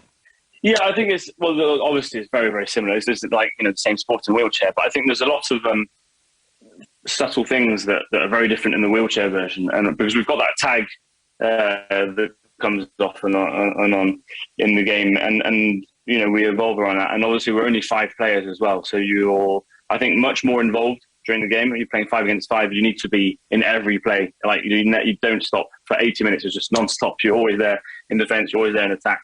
It's very similar. Like when I watch I've got a seasonal ticket to go to watch the Catalan Dragons and everything. And when I do go, I definitely think it's extremely similar. But then there's definitely some things that are very specific to wheelchair rugby league, in my opinion. And it makes wheelchair rugby league is really its own sport in that way. Yeah, and I'm guessing, obviously never played it, but I'm guessing you have to be incredibly fit to play wheelchair rugby league because you're on the move all the time, aren't you? And the upper body strength must be massive. The upper body strength is, it takes a long time to get used to it. I remember when I first started, the first couple of years, my shoulders, my back, my pecs, my arms, everything was always in pain because it's just, as you say, it's so physical. You have to get that wheelchair moving, especially when you start from a stop. And then if you watch a game now of the better players, so England against France, for example, you'll notice that people try to stop the less possible because when you stop the chair, that's when it's harder to launch it again. So you try to keep, always being in movement. So when you're retreating 4 meters, instead of retreating 4, you maybe retreat 5, and then you use that extra 1 meter to not have to stop your chair and keep pushing, kind of thing.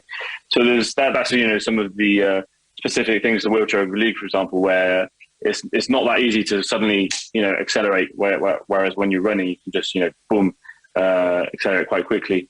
In a wheelchair, you really have to be smart about it and maintain your energy as much as possible because it can get extremely tiring for your upper body muscles during a game.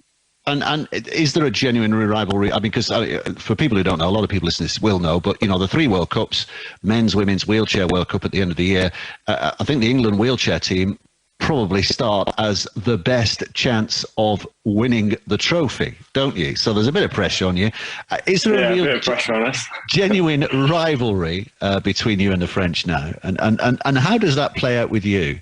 Being in the middle of it all? I wouldn't say now. There's always been a genuine rivalry between France and us. It's always been the two best teams in the world in wheelchair rugby league, and every time we go head to head, it's just massive competition, and it's always been very close. If you look at the scores of the last two World Cup finals, which were France against England, 2013 I think it was 34-38. It was just a 4-point difference, and then 2017 I played in that final for the whole game, and we were winning for the 77 first minute, and then they suddenly got ahead in the last 3 minutes and they won 48-44. So a 4-point difference again. So it's just like one try difference every single time. It's always so close and such a challenge to beat France. And they won in 2013, we won in 2015. They won in 2017, we won in 2019. We won the last game on Sunday, but who knows what will happen in November. So it's always mega challenge. And I guess, the Catalans involved now in the Challenge Cup as well this year. That increases the level of intensity that you're playing at club level, which must be good both for the French and the English national teams going into the World Cup. I think it's extremely beneficial for the English national team, actually, because the Catalan Dragons here in France, we've dominated the championship for quite a while. We've won many French championships, many French cups, and I honestly think we're the best club in the world, and we'll prove that on Saturday. But the competition in the French Championship is quite high, and I think in England the competition was not as difficult as it was in France, and that's why sometimes France had the upper hand, because they were used to that pressure, those high intensity games and everything. So and the Catalan Dragons is made of 6 of the French team players. So I think it's going to be really beneficial for the English to be able to, play against them and see how they are and everything, and just get that extra experience before the World Cup arrives. Whereas the French are just, as I say, Catalan Dragons, we've been in the French Championship for a long time, and there's always been high competition, high intensity, and a big crowd and everything. We're used to it. So I think it's more beneficial to England than us.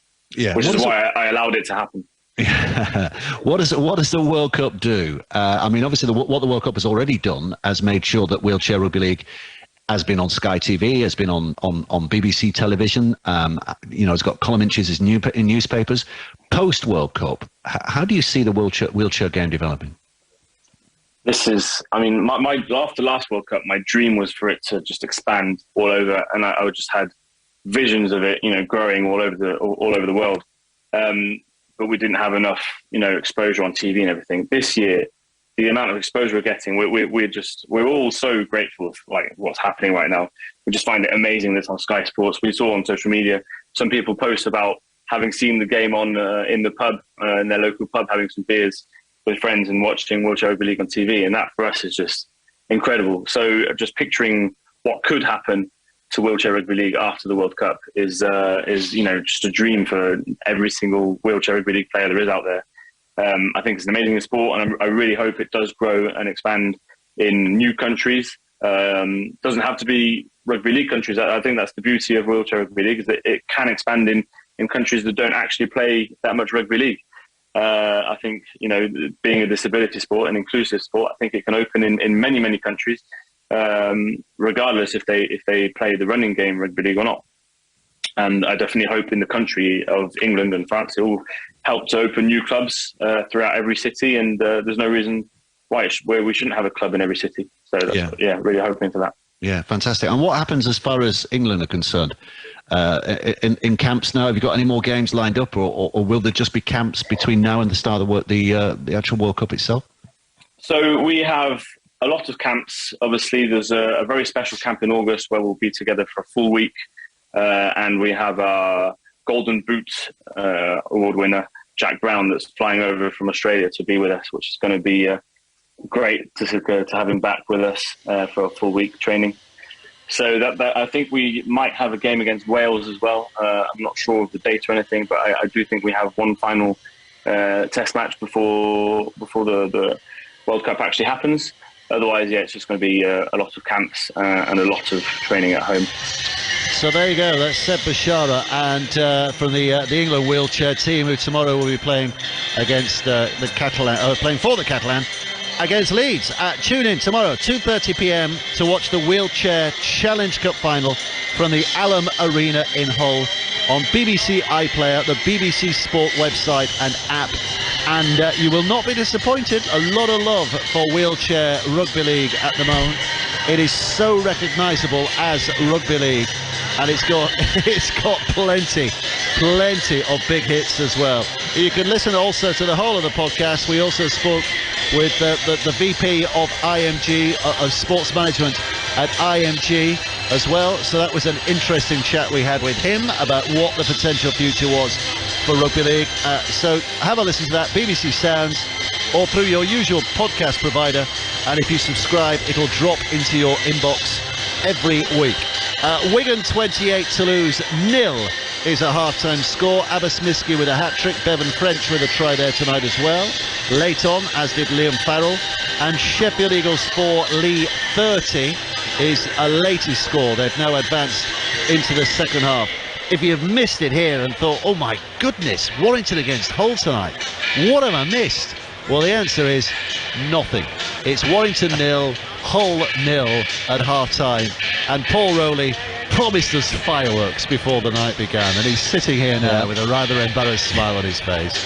I was on about the half-time entertainment, to be fair, but it's usually really good here. So, but you would hope that both coaches have had a little, well, they've seen each other, and they've got to make adjustments now to the playing style, and they've got to have seen some opportunities which involve, unfortunately, passing the ball and actually playing into a bit of space with a little bit of shape and having a little bit of endeavour and a little bit of bravery, because you know, that's what this sport's about, isn't it? It's the entertainment industry, and up to now it's failing to entertain.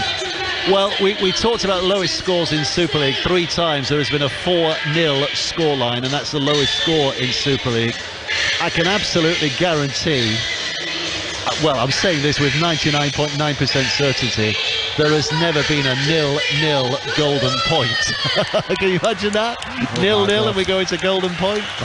You wouldn't want it either, would you? I mean, geez, we'll switch off at that point, I think, and we'll need something else to talk about. But both teams are back out now, so I'd like to say they've come out with a spring in the step, but they're kind of walking out, if I'm being honest.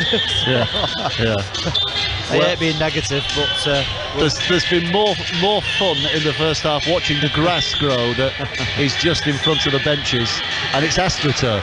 So that sums up this first half. I said on about 15 minutes, you did feel a nervousness around the ground, and I think the fans, the players of both teams have definitely played in that manner, but it's been shown in the few glimpses, the few half breaks or breaks have come from, like I said before, the endeavour, the pass, the offload, the running in support, rather than just sending one man up to gain a little bit, chip away at territory and get a kick away. Well, maybe this is the ultimate game of two halves. Nothing in the first half and everything kept back for the second half. We keep our fingers crossed.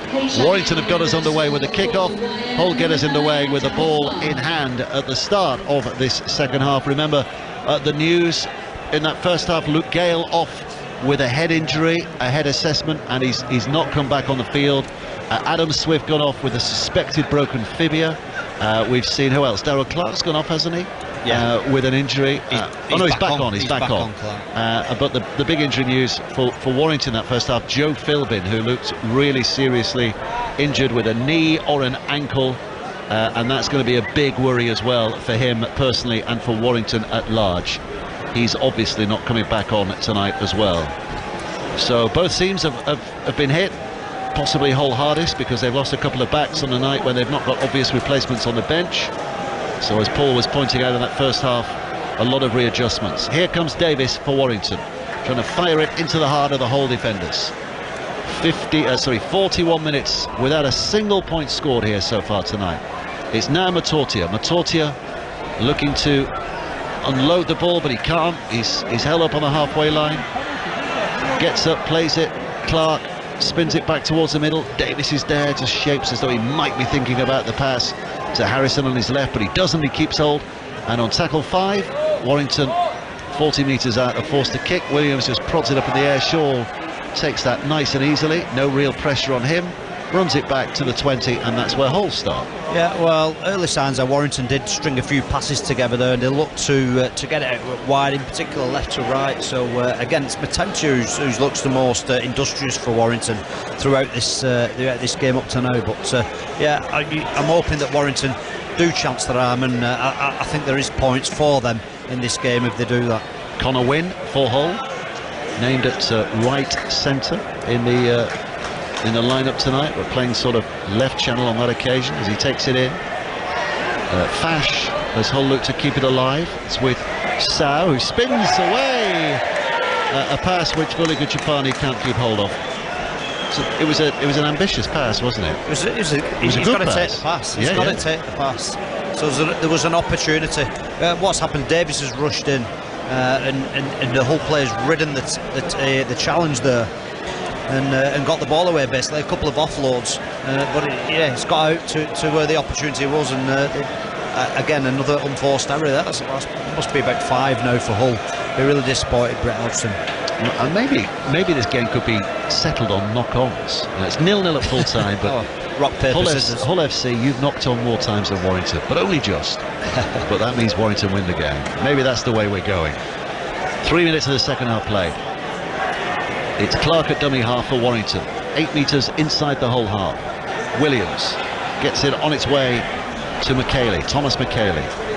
1 game in, or 2 games in, 1.5 games in to his Warrington career. Davis left to Williams, Williams inside to Curry, Curry tracking back towards the middle. Danny Houghton's there, those two have met before. Danny Houghton and Ben Curry, famous Wembley moment from years ago. That tackle 52 in that Wembley appearance by Danny Houghton that denied Warrington a cup victory. Harrison drives it in, 15 metres out from that whole line. Clark picks up, and now it's Williams who's knocked on. Reaching for a pass from Clark that went ahead of him, and it's going to be Hull's head and feet. Yeah, it's a shocker from Dorrell Clark, to be fair. It's a really poor pass. It's a really poor pass. I think it was play 4. They were setting up there for the attacking kick, what would have been an attacking kick. And I'll tell you now, we're just getting into the 5th minute of this second half, and it's we didn't think it could dip any lower, but I think it has. Yeah, a couple of sets finishing with knock-ons. Hull FC have it 50 metres from their own line. And let me entertain you. Should have been playing out on the speakers at half-time. Danny Houghton going left. Brown always offloaded out of a tackle, and that's a clear penalty. It's a point-scoring opportunity here. The fans are saying 2. 2 points. 2 points. It's a penalty kick. It's 30 metres out. It's right in front of the sticks. The tees come on. They're kicking. Yep. The tees on. Yeah, fans in front of us putting their 2 fingers in the air. Let's see some points here. Do you know what though? The players don't want to kick. They're kicking. Listen to that. Listen to that. The crowd are cheering. The players don't want to kick it. Well, they'll be embarrassed, won't they? Well, you know, I'm not sure. It's a tough one, isn't it? Because you're almost conceding that you don't look like scoring, taking 35 minutes left in a try-scoring position. So I'm not sure what this does for the psyche of either team. I'm not sure if it hurts Hull. I'm not sure if it hurts Warrington, even if they get it, because it's almost like you're not backing yourself. Your team low on confidence, and then you've been sent a kicking tee on, saying that nobody's got confidence that you're going to score. We were commentating on 5 Live last night, St Helens against Leeds, and on 5 Live to an audience that doesn't necessarily listen to rugby league on a regular basis. And Kevin Brown, who was a summariser last night, said the difference between rugby league and football you'll find is that you do not get boring 0-0 draws in rugby league. Thank goodness that was last night, not tonight. Ratchford, is this going to be the first 2 points? Listen to the reaction to this if it goes over. Ratchford's kicked the goal, and I can imagine that there's people off their seats. I cannot imagine a 45th minute penalty here at this ground has ever been greeted with such enthusiasm. Deadlock broken, Warrington 2, Hull 0, and let history record it was the 45th minute that the breakthrough came. Even the trumpet is getting involved. Have we come to this? I told you it'd be fireworks all right all along. There it goes. It was a screamer. Yeah. It reminds me of a story. I don't know if I should tell this. Rex Mossop, who was a super coach in Australia. I always forget his name. Wayne Bennett's inspiration back in the day. Anyway, the two of them were commentating. It was a game similar to this. St George against Eastern Suburbs back in the day, and similar time in the game. St George had a penalty, similar situation. They kicked the goal. I think it was further than that. It was about 60 yards, and they kicked the goal, and Rex Mossop uttered an expletive to say it's an expletive corker. Oh, here's Williams breaking through now. Widdop now is carrying on the run. Widdop looking to that right-hand side. He's tracked down, pulled down by Jamie Shaw. Shaw tackled, 20 metres out. A lot of wrestle going on. Referee's not going the 6 again. He's saying play on. Matortia further right again. Little step by Wrench. Wrench pulled down, close to the corner flag. Wrench wants to get up and play it. Oh, it's a little dummy, and almost skidding in is Thewlis, but he's held up just short. Well, he went from dummy half there, did Thewlis. He saw the line. White line fever, I think they call it. But he's not got over. In fact, I think he's held up because they've gone back 10 metres. He got to the line. No, it's the handover. Hull have possession back on the 10 metres. Anyway, to finish that story, Rex Mossop said expletive corker. Realised he'd said a swear word live on telly. Looked at his summariser, who went, yep, expletive corker. And they got fined by the Broadcasting Commission in Australia, but the fans loved it and they paid the fines. They sent in donations to pay the fine because they said it was the most exciting thing that had happened in the whole Sounds like game. you're encouraging me, Dave. Warrington 2, Hull 0. Listen to the crowd getting behind their side. They're leading a game in Super League, and the fans have decided to take it into their own hands to try and ramp up the energy of this game. Danny Houghton, dummy half for Hull, 15 metres short of the halfway line. Brad Fash now comes running forward. Dropped in the act of the tackle by those Warrington players. Lovadua gets the kick up in the air. Oh, this is going to land in no man's land. Where's the bounce going? Where's the bounce? Well, it's chased down by Matty Ashton, but he had Vuliga Trapani not that far behind.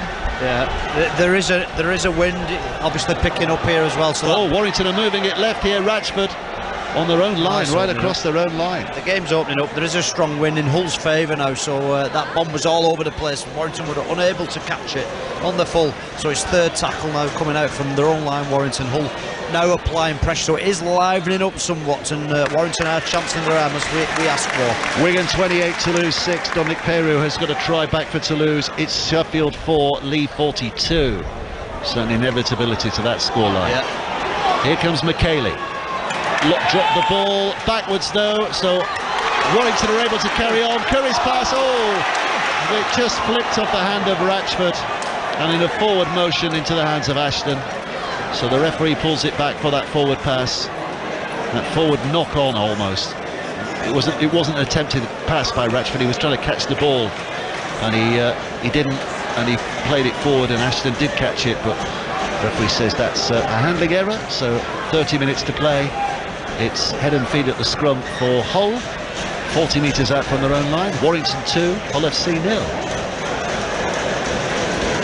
Paul Rowley's lost for work. Yeah, I'm having a minute. It's been 4 minutes of absolute madness. A goal kick and a nearly try from dummy half. So yeah, it's Hull's chance now. But I do feel that the game is opening up, and I do feel that Warrington have changed the style somewhat. We've seen them pass in their own half. We've seen them on that first set from the resuming second half. So hopefully it continues in the same vein of form, and they're on the back of George Williams, and as they were before, when Widdop supported him, and near try only for Shaw to come up with a try-saving tackle. Don't forget highlights of this game amongst all the others on Super League show on Monday. I do not fancy. I'm glad I'm not editing this game for highlights. It's Danny Howard. Oh, Danny Howard throws a terrible pass, but it's just about kept alive, and Jordan Lane does well to make something out of that and almost gets to the halfway line. He gets up, wants to play it, does play it. Shaw's at dummy half, back towards the middle. It's Mao. was pushing forward 5 metres inside Warrington territory, wrestling out there of the clutches of the defender. Danny Houghton now to Fash. Fash runs it straight, hits a few Warrington shoulders coming the other way. Danny Houghton now 35 metres out. It's Satai. They're just making it yard by yard. Slow advancement here, Hull, but they are advancing. Lovadua, he's a threat, but not on this occasion. Slips over in the tattle. Last play, 10 metres out. It's kicked by Hookham, who's on the field. Takes a bounce. Now it's a kick towards the corner by Danny Houghton. Up went Darnell McIntosh, as did Matty Ashton. I think it bounced off McIntosh in the end, because it's going to be a tap back on the 20 and it went dead. Tap on the 20. Yeah, it was unlucky that. They picked out Clark twice in that set. I think one was Satay and one was Fast, but on both occasions he stood up to it. He was really strong in his defensive challenges, so definitely running a lot of the players now, Hull, and unfortunate, really unfortunate that Darnell McIntosh couldn't grab that ball for the first try for Hull. Clark out of dummy half, now to Williams. Williams trying to draw defenders to him and make things happen, but all that happens is they clatter him in the tattle. Clark spins it back to the middle. Matortia towards that right hand side. It's Ollie Holmes who's trying to twist out of a couple of tackles, almost did, but grabbed a hold of in the end by Hookham. 40 metres out, Davis to Widdop, and brilliant read from Vuliga Chapani, which has forced the error there, because Williams would have seen Vuliga Chapani was closing him down, and as soon as he caught that ball he knew he was going to get smashed. He was, and Williams dropped it, and Hull SC get it back in the shape of head and feet at the spot. Yeah, they've picked that a couple of times on both edges, to be honest, Hull. I think defensively on edges they've been really good. Slightly people out of position, but whoever's come in, they've stuck to the same process. They've put some rules in. They've obviously reviewed Warrington and what they do when they pass off the back, and sensed an opportunity to jam, to kill the play, and they've done it several times this game to great effect. As ugly a game as this is, you know, either of these sides at the end of the season could look back at this night and think, we got a win there, and that has made a real difference to our season, because, you know, we got a bit of a run on the back of it. Yeah, 100%, and that is the one thing we said before, was it the performance or the win? It's 100% the win. I think we've gone past the point of having a good performance, so it's all about the win. So, but you know, both sides, the efforts there in plenty on both sides, but it's the execution, the quality that's missing. Oh, McIntosh with a little flick behind. That's back to one. Yes. He's missed it. Sow catches it. It flew out there because there was a Warrington hand on it, but touch judge and referee have both missed it. So it continues in the same tackle countdown here for Hull FC. Fash now comes driving forward, and he's over the 20-metre mark, and that's the 5th. Danny Houghton now skips it towards that left-hand side. Hookham slides it towards the in-goal area, but easily fielded by Widdop on the bounce. It's a good chase from Hull. He's forced out only a yard or two from his own line. Yeah, a little bit of pressure now for Warrington. We've not seen this all game, to be fair. They've rarely had to come off from their own line deep like this. They're loading up on this right to left shift again, so they've definitely identified that. There's a set restart, which is massive there for Warrington. They've just gone 2 and then a restart, so it is an energy battle now. I think we've just seen Warrington. Yeah, the big fella's just come off them, McKaylee. He was just looking a little bit heavy, a little bit tired, so it was a good change from Warrington. Pick up out of dummy half by Curry, and he's travelling well. Good little run and a scoot. Clark now, who's more used to doing that for his side, throws it to the right hand side, and Widdop opposite inside for Holmes, and Holmes tries to skip away and push off Satai's tackle, but Satai grabs a hold and pulls him down, and Clark goes again, and here's Williams, and he's lost it, and he's a ball that's played up into the hands of Lingy Sow, who's running forward here. Really good stuff by Taylor, who made that initial tackle that lodged the ball free, and then he flicked it up to Lingy Sow, and Sow's tackle 35 metres out, but that's where the tackle count starts, so suddenly Hull are given encouragement. Yeah, it's interception, if you like. Sow was, he had the glory all in front of him, but I think it took Ratchford about 10 paces before he ran him down, and Sow's looking to the touchline. I think it's probably just about tired him out, that one, but Hull now have got plenty of tackles here, got an opportunity to get the first try. Lovadua into the hands of Taylor. Taylor Tries to straighten up, 10 metres out, right in front of the sticks. Loads of tackles to play with Hull FC here. Trailing 2-0. Now it's Satai. Satai, big effort again, but lots of Warrington defenders in his way. Holding short. Houghton spinning it back to Lovadua. Lovadua to Shaw. Shaw, the fullback on the right-hand side. Williams grabbed the hold and spun him around and put him down offside against Warrington. Penalty for Hull. Do they level things up with a kick at goal? No, tap it. Keep the pressure on. Tap it. They've got some big boppers there. They've got some big men. Go for the try. Go for the try. Oh, he's going for 2. Oh, come off it. Well, anything you can do, we can do just as badly, I think is the motto of this night tonight. Darnell McIntosh has the kicking team, and this is what, 16 minutes, so 56 minutes on the clock. So my theory is that they've just, so Warrington are on the attack, they've had to transition into defence really quick and rescue a clean break from Hull, and then deal with the resulting 5-6 tackles. So there's a fatigue element now. They've gone one side to the other. They're fatigued, they're defending their own line. You get another full set of 6 at them, which is something that Hull haven't done the entire game. They've not had 2 sets of 6 in a row on the Warrington line. I just, for me, fortune favours the brave. Had a gone again. Wigan 34, Toulouse 6 is a latest score. Jay Field apparently with another Bobby Dazzler. I should have gone there. Should have gone to Wigan tonight. Seen some entertainment, but we're here for an important game. McIntosh with the kick. Is this going to be the first moment of celebration for those in black and white? McIntosh strides forward as he pulled it wide. He's pulled it wide, and Warrington have it back in possession and run it clear in the shape of Wrench over there, and in shape of Furious, I should say.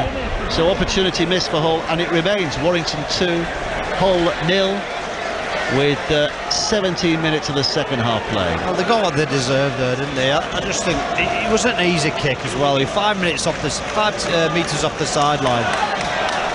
I just think the risk and reward there, I can't get my head around that one. Sums up the game for him. Cooper for Warrington, pushing forward. Bash going to wrap his arm around body and ball. Cooper spins away and gets the ball. The Tortia from just short of the halfway line, kicks towards the corner. It's Hull FC back in possession. Win on that far side, who runs it back. It's going to be held up and then pushed back, and Hull will start about 12 metres. And the Warrington fans, I mean, fair to it, are still behind their team, aren't they? Giving them plenty of encouragement. Absolutely. I think there's more noise though, and more enthusiasm shown from either team when another team makes a mistake. It's like they're living off other people's mistakes rather than the quality that what each team's doing. So Kane Evans back on, so they would hope that he's going to provide some sort of impetus in and around that middle for him. Out of dummy half goes Jamie Shaw, who's having a little bit of a push. He's dragged down. Plays it halfway line. Danny Houghton, he puts his head down and has a little bit of a scoot right down the belly of the Warrington defence. He's tackle on tackle 5. Here's the last again. Lovadua into his stride here. The pass away to Sau. Sau to that right hand side kick, rolls out of play, and we're very nearly at the 60-minute mark. A 1 hour that we're never going to get back. Warrington 2, Hull 0. You know, if you could miraculously bring Jake Connor onto the field now, you'd feel that Hull had scored 20 points. It's just lacking that one player to get this game by the scruff of the neck. It's just lacking one piece of quality, or one player provide us with some quality. Yeah. It's, even the breaks, it doesn't seem any speed to it, or any urgency, or. Stay positive. Come on, Dave. You mean stay positive? Warrington running it free, or trying to. Warrington fans again lifting that atmosphere. Here comes Mulhern, driving it in. Remember, Wigan 34, Toulouse 6. The other scoreline tonight. Abasmiski first half hat-trick. On here's Widdop trying to make a break. Dragged down by Lovadua.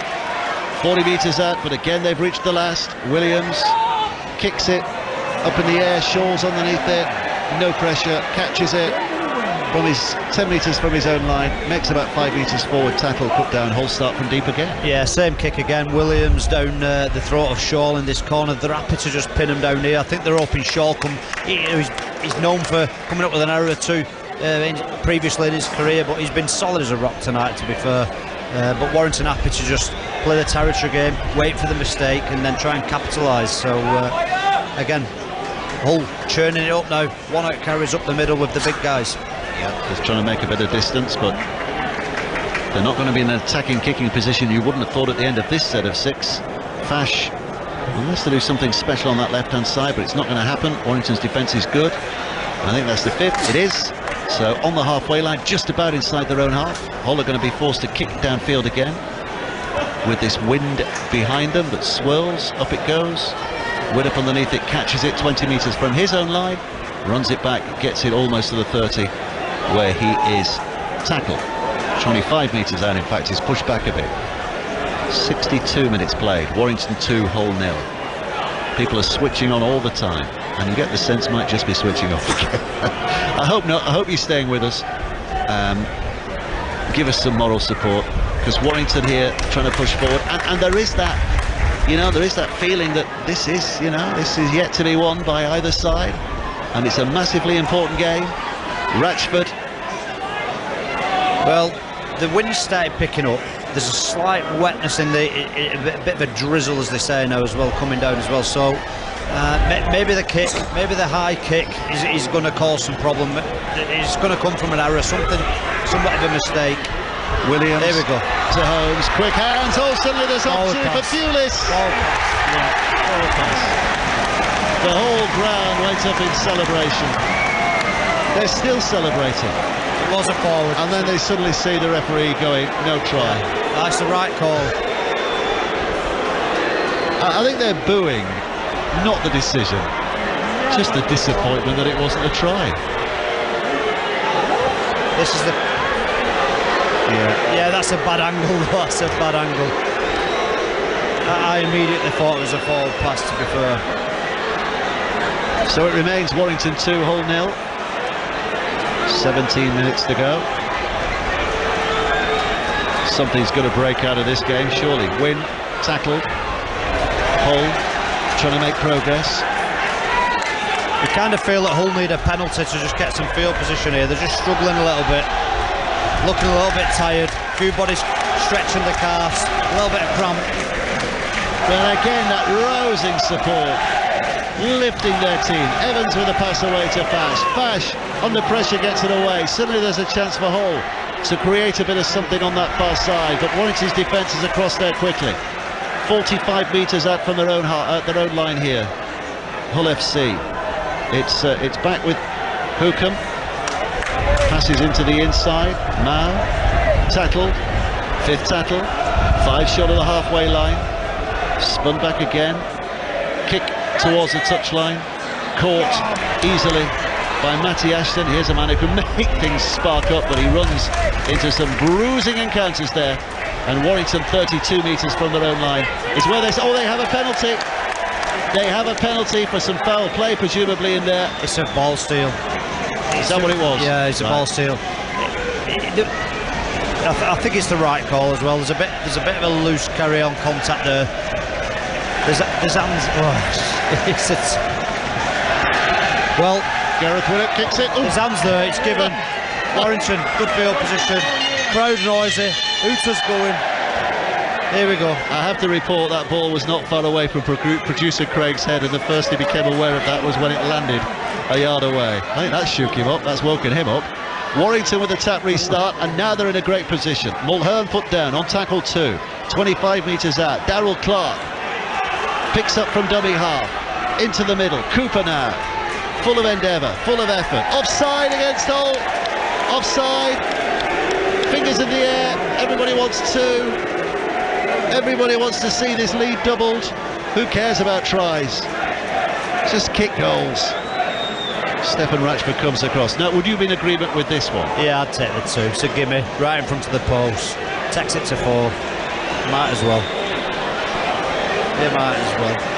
Obviously Hull have to score now, and to be fair, as it stands, Hull don't look like scoring. Even when they look like they've got space, they don't look like they've got the pace to score the tries. You know, they've had some clean breaks, they've had some space on the edges with the likes of Ratchford, Ashton, Williams. The Warrington players just look too quick, and a little bit that is down to the disjointed nature of the Hull back line. Amos Miski scored his 4th try of the night. Wigan are beating Toulouse by 40 points to 6, and Lee have advanced to 58 points to 4 at Sheffield. And here we could see Warrington doubling their lead. 2-0 at the moment. Stephen Ratchford with a kick right in front of the sticks. What would sum the night up here would be if Stephen Ratchford slipped as he kicked and the ball goes skewing away. I'm not wishing that on him. Or it hit the post, bounce back, pick it up and drop it over the line. No, he's going to kick the goal, Paul. He's going to kick the goal. It's not a night for absurdity.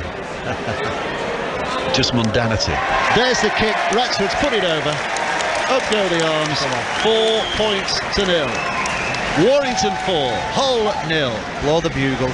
13 minutes to play. Let's have it. Here we go. There we go. 500th goal. We just Grace, but field goals. I'll give you just normal goals. So, Warrington 4, Hull FC 0. We've got 13 rip-roaring minutes to go. This is a game that's got to be won by somebody. We might be going into golden point extra time, but whatever happens, we're going to remember this night. This is a we were here moment. Remember that night in Warrington? Rather not. It's taken on by Cooper, driving in, and he offloads out of the tackle, 15 metres from his own line. Bit of risk and reward. Williams scampers 10 metres further on. Clark's with his arms outstretched here. He wants the ball played, and he gets his wish. Matortia now. Back on the inside. Davis. Oh, big rattling tackle coming in from Mann. Bruising effort. Pick up from Clark again. Goes scampering towards that right-hand side. One-handed flick to Ollie Holmes. The right second rower. Holmes tracks back towards the middle. Danny Houghton's waiting for him. Meets and greets and puts him down with the help of a couple of his mates. And Holmes is looking at the referee. Said, "Did you see how high that was?" Referee says, "Play on." Williams puts a kick towards the corner. Towards the 20-metre mark, I should say, but close to the touchline. Shaw picks it up. Warrington defenders are there. They're dragging him backwards. He's lost the ball. Jamie Shaw. He's lost the ball. It's a ball steal. Yes, right. Well, I thought that was an offload. It's a steal. No way. It was a steal all day long. Well, I thought he was desperately trying to offload it because he'd lost his way, but... Are you sure? Yeah, I reckon. With it. It's a penalty for Hull. The man who makes the decisions has made his. Penalty for Hull. 11.5 minutes to go. Warrington 4, Hull 0. Reminder, only 3... Well, I'll rephrase that. The 4 lowest scorers in Super League. 4-0 on 3 occasions in Super League history. But they all had tries in them. If it stays like this at 4-0 with 2 penalties, it would be officially the most forgettable game in Super League history. Hull in possession, 40 metres out from their own line. We can say who was here though. Yeah. Danny Houghton, left-hand side. That looked forward. Touch judge not giving it. Warrington fans are howling, and they've got a point. Hull FC take it inside the Warrington half. Back towards the middle again here now. Just trying to plough their way downfield, get themselves in an attacking position. Brown taking the carry. He's been really good for Hull. He's tried really hard. He's been strong in his carries. Oh, Danny Houghton with a dummy, which they all bought in front of him. Flicks through, but it's an extra line of defence provided by Davis just behind, just as well. Last play, Lovadua 20 metres out, angles the kick back underneath the posts. Shaw was after it, superbly taken though on that occasion by the winger Thewlis, who comes running out and takes it beyond the 10-metre mark. Good play. That's right, it's a reverse kick though, reverse kick. Unlucky from Shaw, but like you say, it was Thewlis who picked it up. He's been brilliant now for Warrington for a few weeks. He's so brave, he's so fast, and he could have gone from one end to the other there to really light this stadium up, if you like. But the crowd's certainly getting involved now. A couple of decisions they didn't like, and some good play there from Warrington defensively has really woke them up. 70 minutes played. 70 minutes. Warrington 4, Hull at 0. Warrington bringing it forward. McKaylee back on the field again, showing real energy and determination. But it is the last play. Walker, does he know it's the last play? Well, he kicks it out. He went a run from dummy half. The kick wasn't great, and Hull will get it back. Shaw now up to the 20. Well, Danny Walker took a risk there, didn't he, all by himself? I'm not sure his teammates knew that was coming. He's got that in his game there. He just lacks a little bit of composure. That's the play that Warrington were looking for. But however, they're still doing it tough. There's nobody behind the ball for Hull until play 3. It's McIntosh who's going alone now. McIntosh throws it to his left-hand side. Wynne is over there, the centre. They're trying to get round the edges on the left flank, unable to do so. 35 metres from their own line at the moment, Hull FC. Trailing 0-4. Dummy shown, but not to any advantage. Oh, it is an offload. And suddenly Hookham brings it right. Here's Kane Evans. Evans with a little tip out the back. Lingy Sow now runs it and throws it. A loose pass, but it bounces up into the hands of Wynne, and Wynne the left centre, looking back towards the middle. He's pointing all over the place where he thinks his teammates should be going, but he has to take the tackle. Danny Houghton now. It's with Brown again. Brown driving forward. Referee puts his arm in the air. That's the 5th. Danny Houghton, Hull 30 metres out. Fairly central. Loverdua. There's a chasing pack to his left. He kicks it back that way towards the centre of the field. The ball is knocked to the ground. Whose hand did it come off last? Hull are keeping it alive in lively fashion, but in a forward fashion as well. The ball to Hookham, directed forward. So hand over back to Warrington. 8 minutes to play. Well, to be fair to play. Yeah, to be fair to Hull, that certainly kept you on the edge of the seat. That whole series, that set 6 seemed to last forever, and that was due to the offloads, the off the cuff style. It looked like they were chasing the last minute of the game, the last play of the game, and it went from left to right, and back again before they tried the reverse kick. Yet again, the one they tried previously had some success off it, but not on this occasion. Warrington on high alert now defensively, and really putting a stint in. So it looks to be heading for the 4-0er. You say that, anything could happen in 8 minutes, Paul. We could have fireworks, which you predicted, I remind you, about 2 hours ago. It feels like 10 hours ago. Davis driving in, 10 metres short of the halfway line. Up he gets, Walker's at dummy half. Collects and goes scampering forward. There's a gap there, Walker trying to hurtle his way through it. Eventually they grow around him, those Hull defenders, and they pull him down. But Warrington 35 metres out. Cooper right to Matortia. Here's Holmes crabbing back towards the middle, trying to brush off defenders, but he can't get past Lingy-Sow, who grabs a hold and pulls him down. Now Walker again. This is Williams kicks to the corner, not sure why. Shaw's got it, and he slips over, and he gets up and manages to dive 5 metres from his own line. That's where Hull will start. Yeah, it's a big set for Hull, this, because they look like they're dying a death here, Hull. And if the Warrington restrict meters, I'm not sure Hull can hold them out much longer now. They're beginning to crack for me. It's took them a while. Oh, there's an offload which has gone to ground and got backwards, but Daniel McIntosh picks it up, runs it back towards the 20. But how many tackles? Is that 4 tackles, I think? Up to the 20-metre mark. And now they go left, and Wynne tries to push through, but Warrington's defence will not be breached. That's the 4th tackle. It's towards the middle of the park again, right on the halfway line. There's a high one, was it? No, it wasn't. The referee puts the arm in the air, says that's tackle 5, as Hookham gets up and plays the ball. It's a bit messy in the ruck behind the ball. Loverdua now has it. Dummies to Shaw, brings it back on the inside for Sow. Sow tries to sachet round a couple of defenders. Walker gets hold of his hips. Kane Evans looked like he was debuting for Celebrity Come Dancing there with a soft shoe shuffle. Then it's kicked over the top. It's caught by Widdop. Warrington have it back 10 metres from their own line, and they begin to look towards the right-hand side. And young Thewlis is put down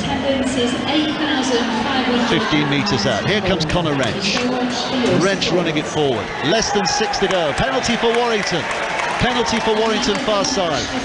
They're 30 metres out from their own line, so a chance here for a set of 6 that might just start inside their opponent's half. Yeah, well, I think that previous set, Hull were crying out for a penalty. There was a bit of a high shot in there. They didn't come, and I think with that penalty not coming, it almost dashed Hull's hopes of getting into territory. You feel like they need 2 sets on this Warrington line to come up with anything, because I don't think they can score from range. They don't have the pace in the side at the minute, but they do need a penalty. They need to defend this set and get a penalty out, and they need that set out there on the line and crash over, really. I think that's the only hope.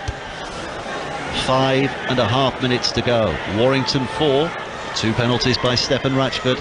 Hull FC 0. It's rare you come to a rugby league match and you don't see a try. Is this going to be a night when that happens? Widdop now for Warrington. It's rare you come to a rugby league match and you're not entertained in some way. And there has been a kind of a bizarre entertainment to this, hasn't there? It's like having a loose tooth that hurts when you fiddle with it, but you can't stop fiddling with it. It's a bit like that. Here comes Matortia. Matortia back on the inside. Driven forward by Cooper. Cooper doing battle with 2, 3 Hull defenders. Holding steady, keeping his feet 20 metres out, directly in front of the sticks. Walker skips it left. Williams now to Curry. Curry with a pass away. Widdop caught well by Vulika-Chupani. And that's tackle 5. Tight to the left touchline. 10 metres out. Williams puts the kick up. Hovers up in the air. There's a big leap. There's a big leap. It'll drop back to Holmes. It's offside against Warrington. Offside against Warrington. 10 metres from that whole line. 4 minutes to go.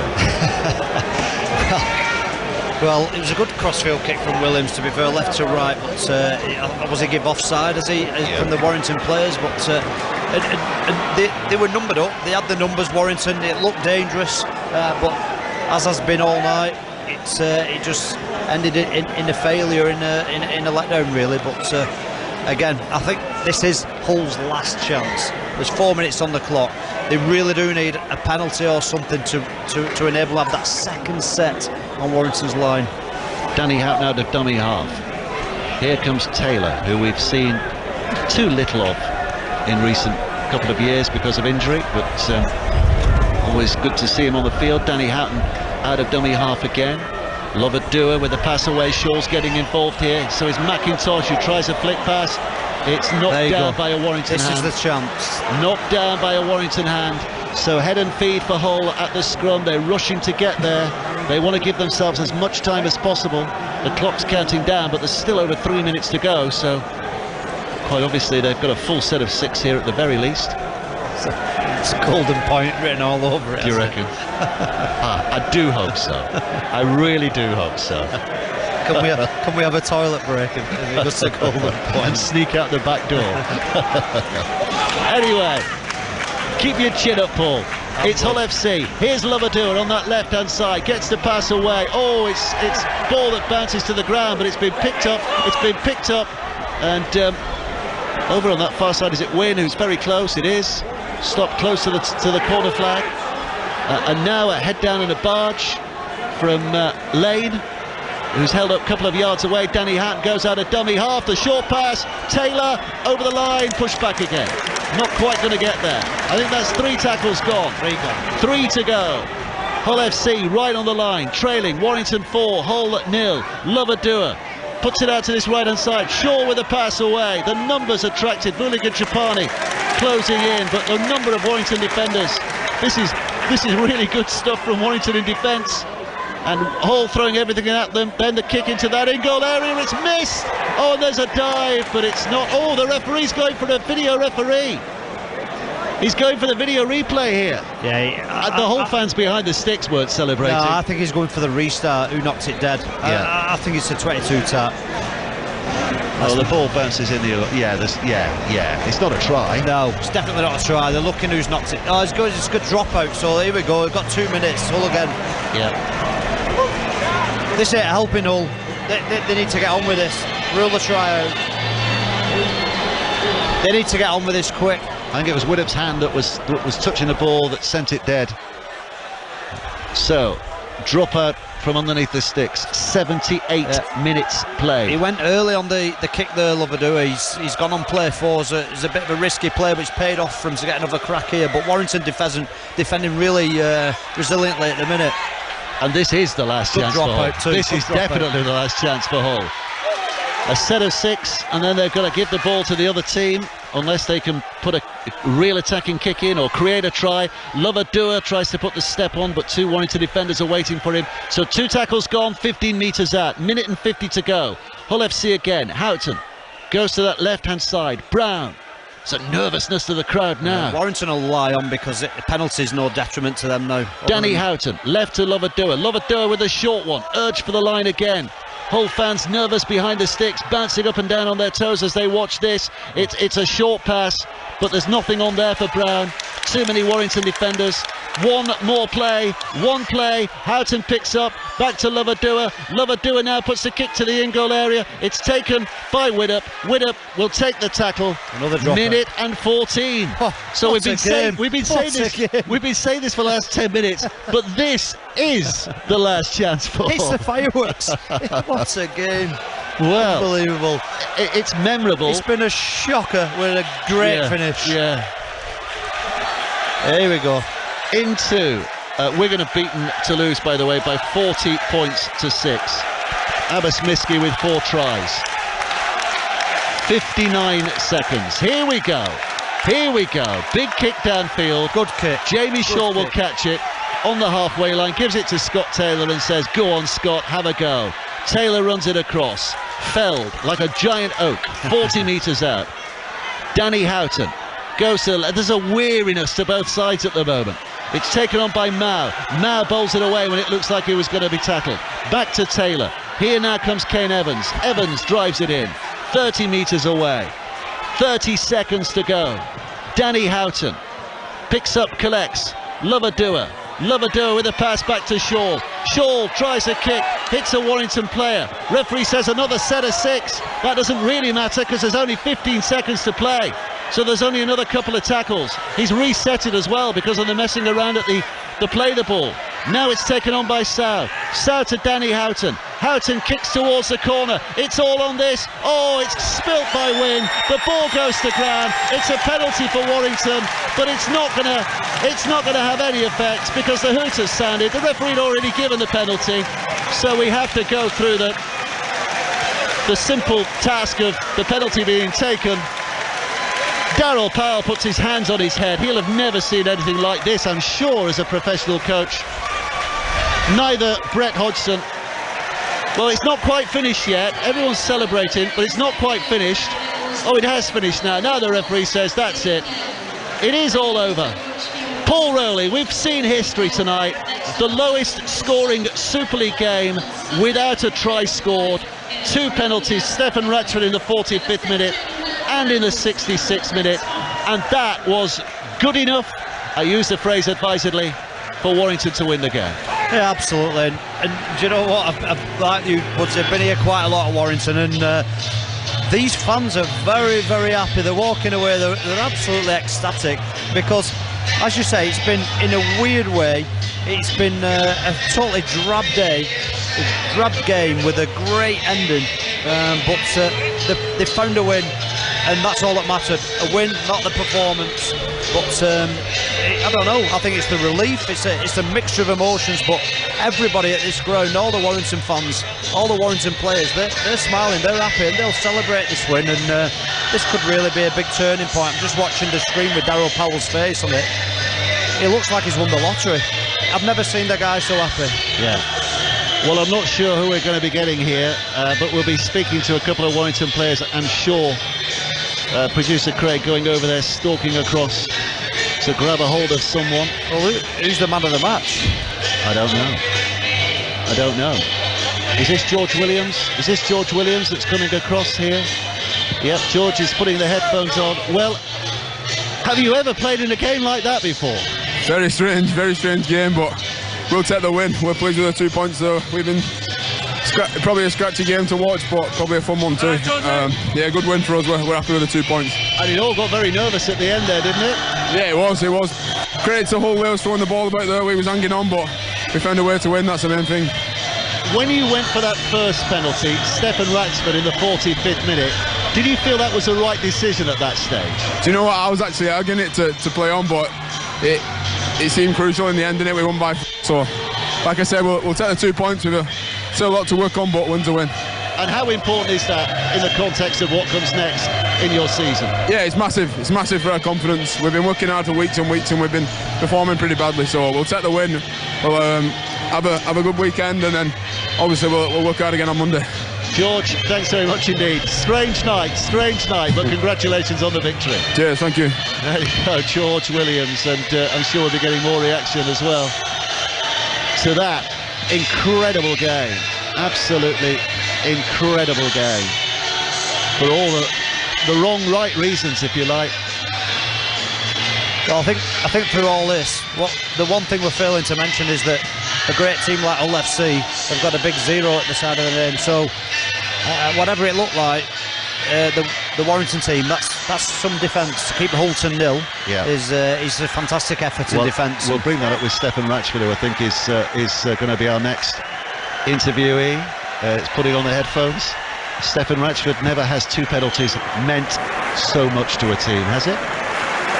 Yeah, I can't imagine that was the greatest game to view. Obviously, two sides who are struggling in attack at the moment, so it wasn't great. But you know, at the moment we're willing to take a win at any means possible. And if that means 2 penalties, it means 2 penalties. But I think the pleasing thing for us tonight was obviously the way we've been defending recently was keeping a team like Hull to 0. Well, I was going to say that. Never mind the 4. What about the 0? I mean, what does that do for your confidence?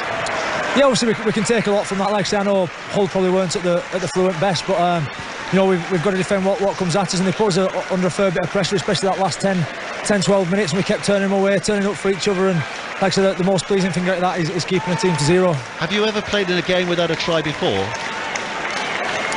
I don't think I have, you know, to be honest. I think that might be the first one. It's yeah, like I said, I can't, you know, the folks who like free-flowing attacking rugby, I can't imagine they'd be too pleased with that game. But yeah, taking a 4-0, we just needed 2 points, like I mentioned before the game. We just need to pick up a few wins, get some confidence, and then keep building from there. Yeah. By the way, that is the joint lowest scoring game in Super League, and it's the lowest scoring game without a try. There's been 3 other 4-0s, they've all had tries. This is the only one without a try. So, you know, your goal kicking, you get in there, you claim that champagne. Yeah, we'll take that, but you know, at the end of the day, it's like I say, it might be the lowest score, but it's 2 points on the league table, and that's all we care about at the moment. Yeah, brilliant. Well done, Stefan. Thanks so much indeed. Cheers, Dave. Thank you. Thank you, Stefan Ratchford over there. And you have to say, Paul, I mean, full marks to the Warrington crowd, because they've stayed here on other occasions this year. They've quite a few have walked out. There's still thousands of them round the perimeter fences, ready to greet their heroes here tonight, and they gave a really raucous support for their team tonight. Well, like I say, as soon as that hooter went, or as soon as the Hull didn't score with that last attacking crossfield kick, where everybody's nerves would have been on super sensitivity. The emotion in the stadium was unbelievable. It was like they've just won the semi-final to get to a final, and like you said, the scenes here now.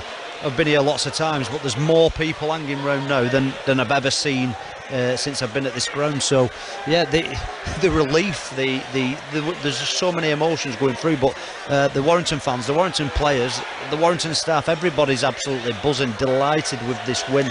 And that answers the question you asked me right at the beginning: performance or win? Well, it's clear to see it was all about the win.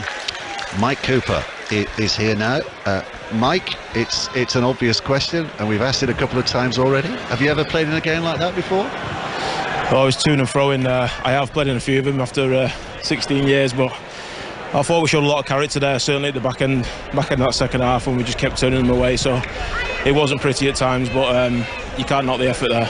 And we were saying in the commentary, you know, we weren't sure who was going to win, but as ugly as the game was at times, this might be a night when you look back at the end of the season and think, you know what, that was a bit of a turning point that night. Yeah, sometimes you can win games by 3 or 4 tries, and defensively not be tested. But you know, to win, whatever the scoreline was, it 4-0 there or whatever it was 4-0. In the end. So you know, to keep them scoreless throughout the game and to defend our line right at the back end there shows a hell of a lot of effort, and that's something that we've been talking about a lot, and it's always been there. But I think, that sort of point proving that the effort's there tonight. Execution, we can be a lot better. I think we can be a lot better with the ball, but you can't knock the effort there.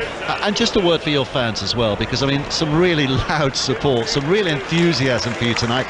And look at them here still. 5-10 minutes at the end of the game, there's still hundreds of them here. Yeah, I get it. I've been in their position. I was a kid, stood at Wilderspool all the way through the 90s, and watching the team get beat every week, and staying behind and having the same opinion as some of our fans. So I get it, and I think this one's for them. I know how much it means to them. So and the true supporters are the ones who stick by us thick and thin. And obviously you're leaving at the end of the year. How important is it that you leave you on a high and the team on a high? It's not about me, it's about the team, and I've got respect for so many people at this club, and the position the club's in at the minute absolutely kills me, and this is the last thing that I want to be happening. And we're going to focus on my own game and do what I can for the team, and hopefully I put my best foot forward and get us out this hole that we're in at the minute. Thanks, Mike. Good luck for the rest of the year as well. Thank you. Cheers. Brilliant. Thanks very much indeed. Mike Cooper there, whose side have won here by 4 points to 0. We're coming towards the end of the programme. Hopefully we can grab a word with somebody else down there as well. Brett Hodgson just finished his TV interview. I wonder if we could have a quick word with Brett Hodgson here as well, because it would be good to get a whole perspective on all of this. Just having a quick word with Jamie Shaw. We'll ask the question, see if he'll join us. Yes, he's putting the headphones on. So let's have a word. Brett Hodgson putting the headphones on. Brett, that was a tough watch, and when you lose the game like that, that must be an even tougher watch tonight. Yeah, look, it's hard to be disappointed with the effort. I thought our effort was absolutely outstanding. Losing two players in the first half and only have 2 big men on the sideline, and obviously we lost Luca, which meant that our attack was obviously disjointed. Disappointing, but we'll have a look at this and lick our wounds, and we'll come back fighting again. But the way you finished the game, no lack of spirit there. Yeah, definitely. I think we all saw that. I think we saw effort. We saw a willingness to keep working hard for each other, and we weren't clinical, obviously, with the ball. So it is disappointing because we wanted to win this game, but at the same time, there are reasons for that. Yeah. And how is Luke? And how is Adam? Yeah, Luke doesn't seem too good, to be fair. Quite a nasty collision he got, so he wasn't in a good state at half-time. I haven't seen him after the game. Adam's gone to hospital. We believe that he may have fractured his leg. Which is incredible, because it looked like he was trying to run it off for about 10 minutes. Yeah, he thought it was a sort of like a dead leg when he initially got it. So, unfortunately, just wasn't the beat. And that Luke, that sums up the night, doesn't it? Luke Gale, he might have scored a try there. He might have scored a try, and instead it's a massive blow for your team. Yeah, definitely. Huge blow, especially with the combination we had in the halves going into the game, obviously with what happened during the week. So, unfortunately, it's just not the way tonight. And have you ever been involved in a game like that before? No tries? Not that I can remember, no. Yeah. And we're all racking our brains. It is officially the lowest scoring game in Super League without tries tonight. So, but we were there. We were there. Thank you very much indeed, Brett. Thanks very much indeed. Thank you. So the whole coach, Brett, I don't think he was impressed with that last line. No. Was he? Just telling him that was the lowest scoring game in the history of Super League. Well done, coach. Anyway. So what? He pretty much said. So what? Yes. Sum that up tonight, Paul Rowley. How do you sum that up? Well, again, from a Warrington perspective, it was all about the win. It was for both all about the win. So Warrington got it, they achieved it. The positive for Warrington is they kept Hull to 0. I think both sides, as Brett Hodgson just spoke about there, were full of effort, but not a lot of endeavour, and so I guess it was 2 points for Warrington, built totally on effort, if not spectacular.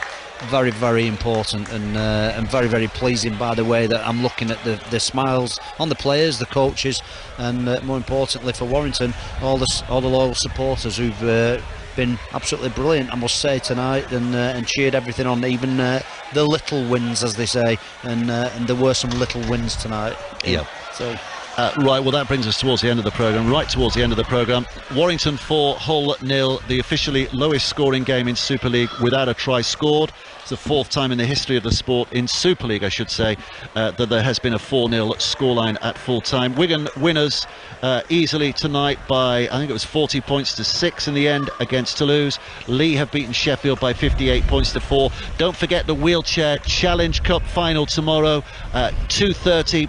Live on the BBC iPlayer and streamed as well in the BBC app, sports app. Listen to that, watch that, because it will be terrific. Leeds against the Catalan Dragons in the Challenge Cup final. Super League show is on Monday evening, first showing at 7 o'clock on the BBC iPlayer, and then later on BBC One and also on BBC Two. And the podcast is available right now as well, as it is every week. That's it as far as we're concerned. Thanks to Paul Rowley, and we'll see you very